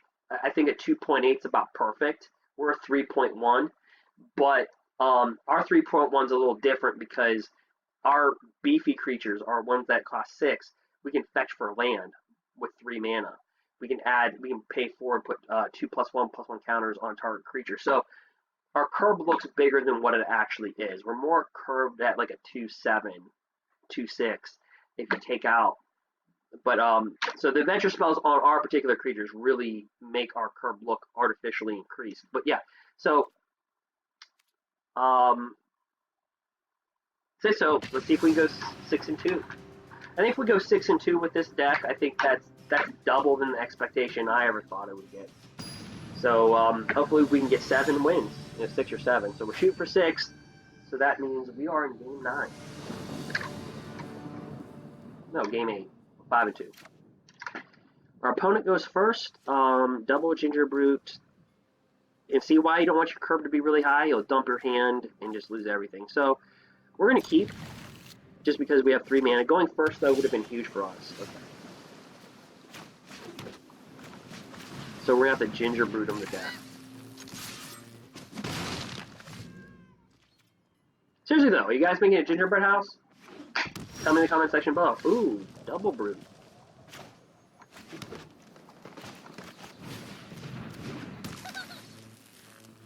And why not, since I don't know if he has a flash creature. Ooh, Drown on the Lock. Let's see what he put in. So he can cast a Ginger Brute. Nice. But I'll out-muscle that Ginger Brute. So here comes the question: do you drop down creatures or drop down the Ginger Brute? Right? That becomes the question. Do you attack with your Ginger Brutes or drop down the creature?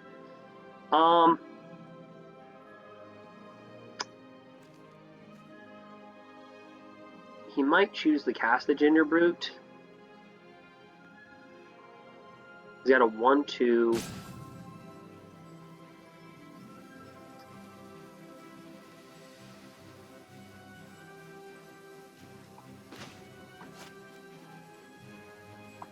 Yeah, we're gonna bring down our mana accelerator. No tax. Emery Lurker Lock is great in Modern. Just think about this card in Modern. Choose target artifact card in your graveyard and cast that card. Yeah. He's got a 1/5 turtle. So this tells me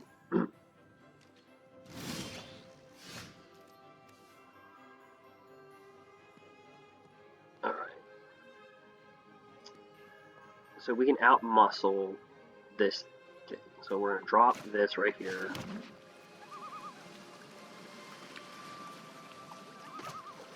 And we have every interest in casting this.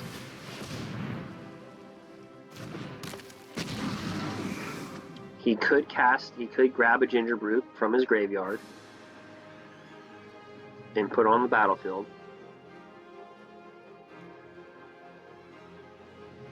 Okay, he can't cast it this turn. So what we are going to do is give Ginger Brute unblockable.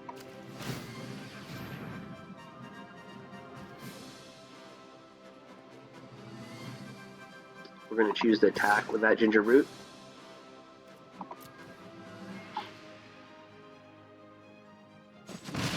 I think in this game, every damage counts. Yep, he's going to choose the card. He may cast it this turn. What's he doing? Just grabbing it. And it goes back in the graveyard, right? Yeah. Alright, so he's got to start thinking about the Ginger Brutes. Yeah. Because Ginger Brutes can block each other because they both have haste. Also, that drawing card, that bridge card that gives all your creatures haste, you can do that. So you mill those for 4. Get his 0/4 blocker in.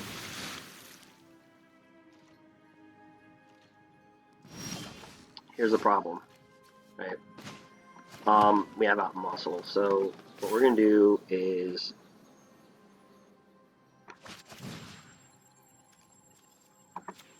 we gotta target that 1/5. This is such a big wall. We're gonna pay the adamant cost.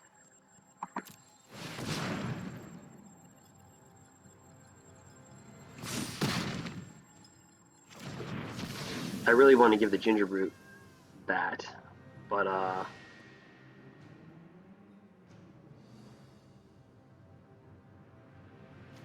let's bring this down right here. So he does have indestructible, right? Yeah, okay. So we're going to attacks with this in our 2/3.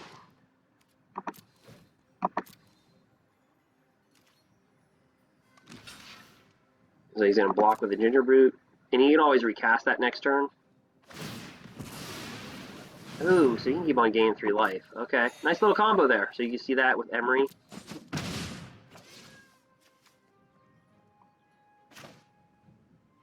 I don't know if I want to mill him now that he's got that.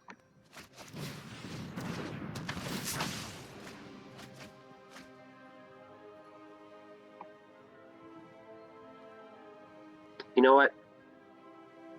I like that. We can kill Emery, Lurker of the Lock, because we will make him block.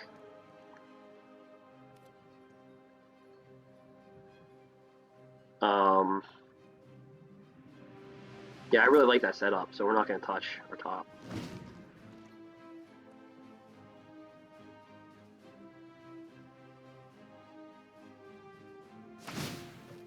Yeah, so he's going to grab his Ginger Brute, bring that to the battlefield, then he can block, sack it for 3.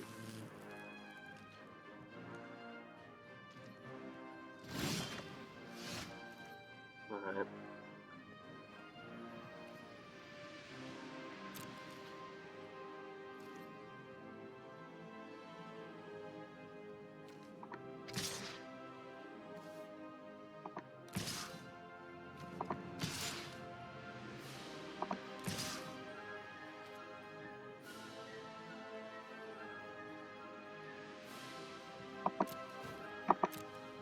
Let him decide what he wants to do. So he can block, technically, but he can't, yeah. And that's a smart move. You kill one of our Ginger Brutes.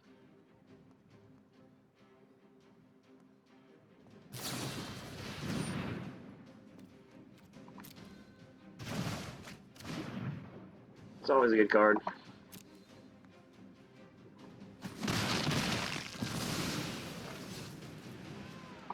But we're gonna kill Emery next turn.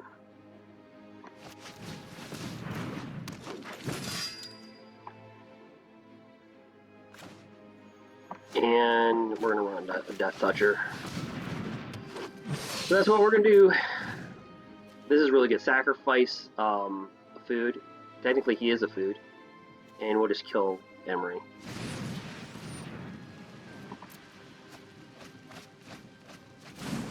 That was a good mill. You got 2 of those creatures. Brings down the 0/4 blocker.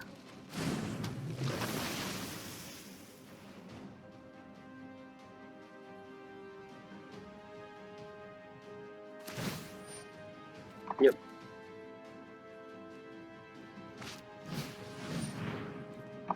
Look at Ginger Brute. Look at Ginger Brute. How important it's been in the draft in Eldraine. Look at this. Slowing the tempo down for us.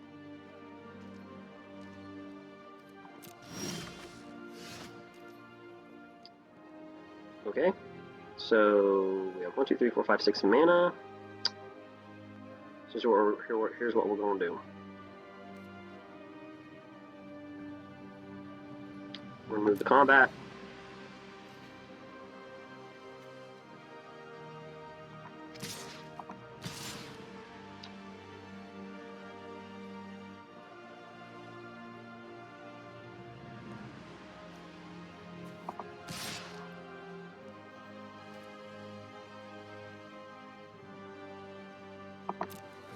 Now, we're going to use his ability.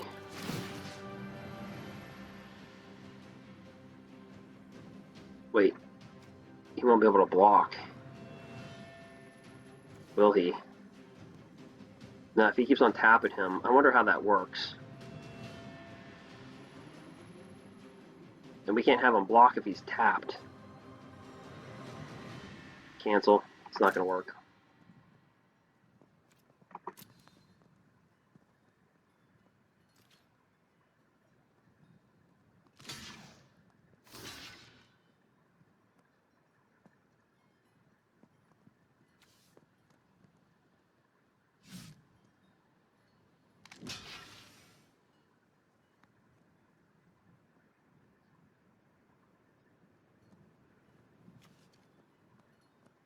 Yeah, if he's tapped, you can't make it block if it's tapped.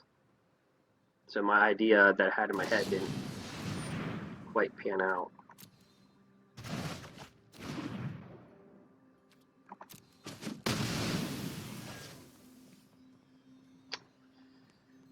Alright, not how it worked in my head. Okay, so we're gonna drop the Death Toucher. That's not how it worked out in my head.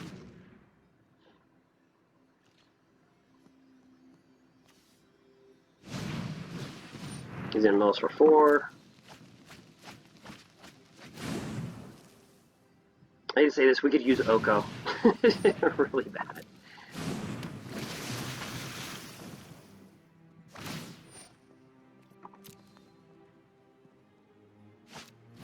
He basically draws an infinite blocker, so we have to draw an out muscle or an Oko or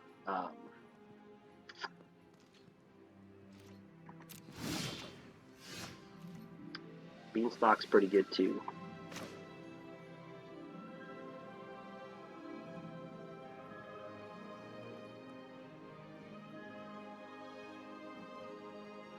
Actually,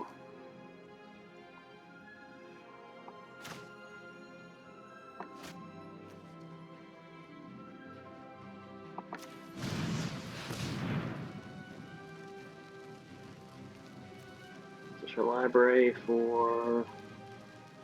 Yeah, we got plenty of blue. We can drop a green here.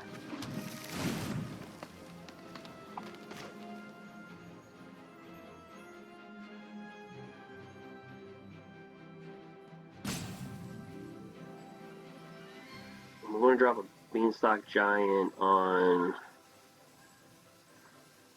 We can do it on our Ginger Brute and force him to block with. Can't block our other creatures. I think this is what we're going to do here. Put this on Ginger Brute.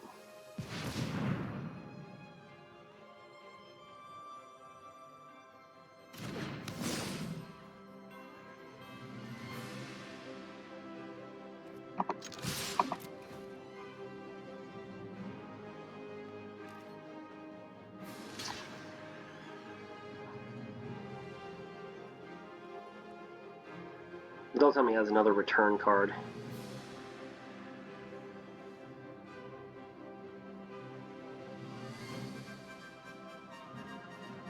Ah, that'd be crazy if he did. Okay, sacrifice it for 3 life. You draw a card. And this is the card I was talking about. So all of your cards gain haste. So if somebody's attacking you with the Ginger Brute, you can give your all creatures to have haste and block it. And mills for 4 more. We only have 7 cards in our library.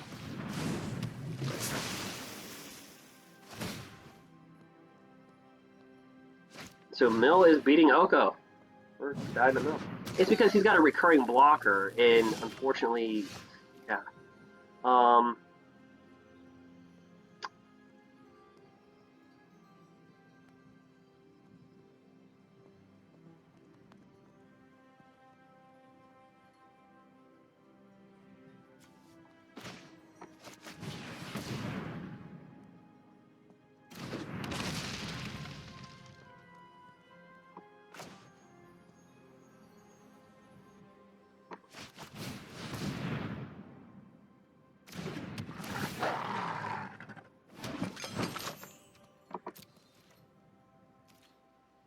So we're attacking with every creature available.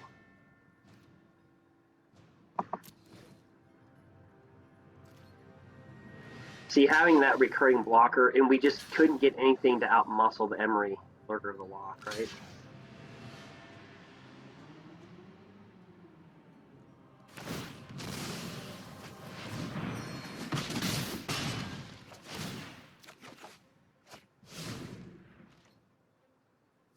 The only way we can get Emery, we can't force Emery to block because he's going to get everything. So this is actually kind of like a rare where Emery's actually good, like in standard, in limited. You're actually seeing like kind of like he really, if he did not get, like he's very fortunate because if he doesn't draw Emery of the Loch, he loses.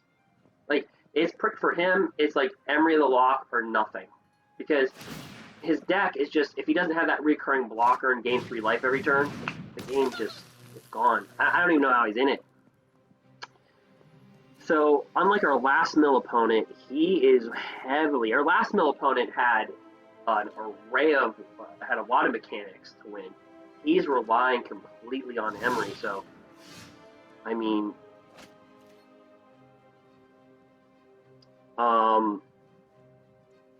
that's, you know, unique. We have 4 cards. Okay, so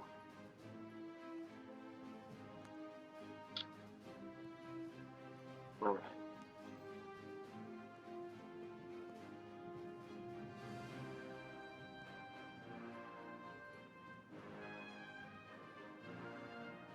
So do we want to tap this? No, we want to tap this because he can keep on recurring.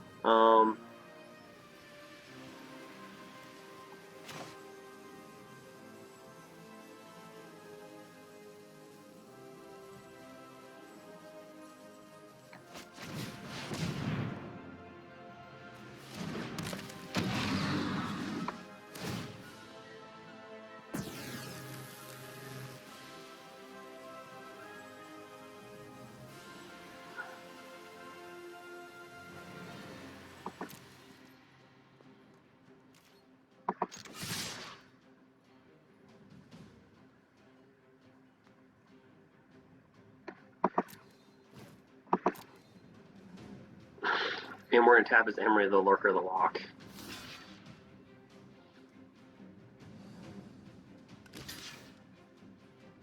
This is just so funny. So we're deal, he's in gain 3 life.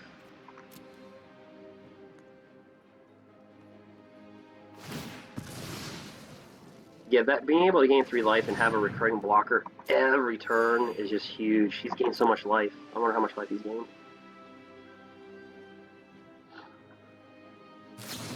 Oh, here we go. Alright. So he's got the game won. We just couldn't get rid of Emery, Lurker of the Loch.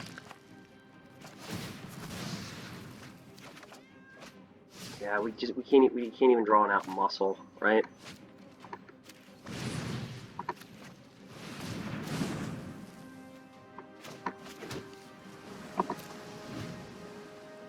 Yep, and that's gonna be the game. So we go 5-3. Weird, right? So we're gonna go 5-3.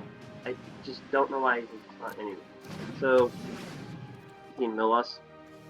So he kind of was so reliant on Emery of the Loch that and Oko was second from the bottom. How about that? So catch me outside. How about that? All right. So yeah, his creature base is just, he's so reliant on Emery, 1 card in his deck.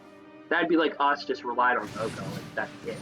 And that's the reason why we didn't build the deck around Oko. We just said, okay, Oko is a part of the deck.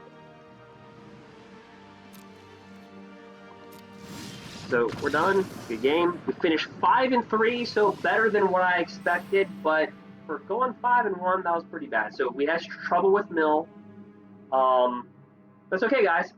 So tell me in the comment section what you like. We got 5 wins, so we got everything back. We'll see this. We have some booster packs. We'll open up the booster packs and then call it. So we'll open up 1 Eldraine booster pack. And you guys now make this your draft, because you've now seen me draft. So what card would you pick? Okay? So would you pick, for example, if you pick black, you're stuck with that color. You pick blue, you're stuck with that color. And when the rare flips over,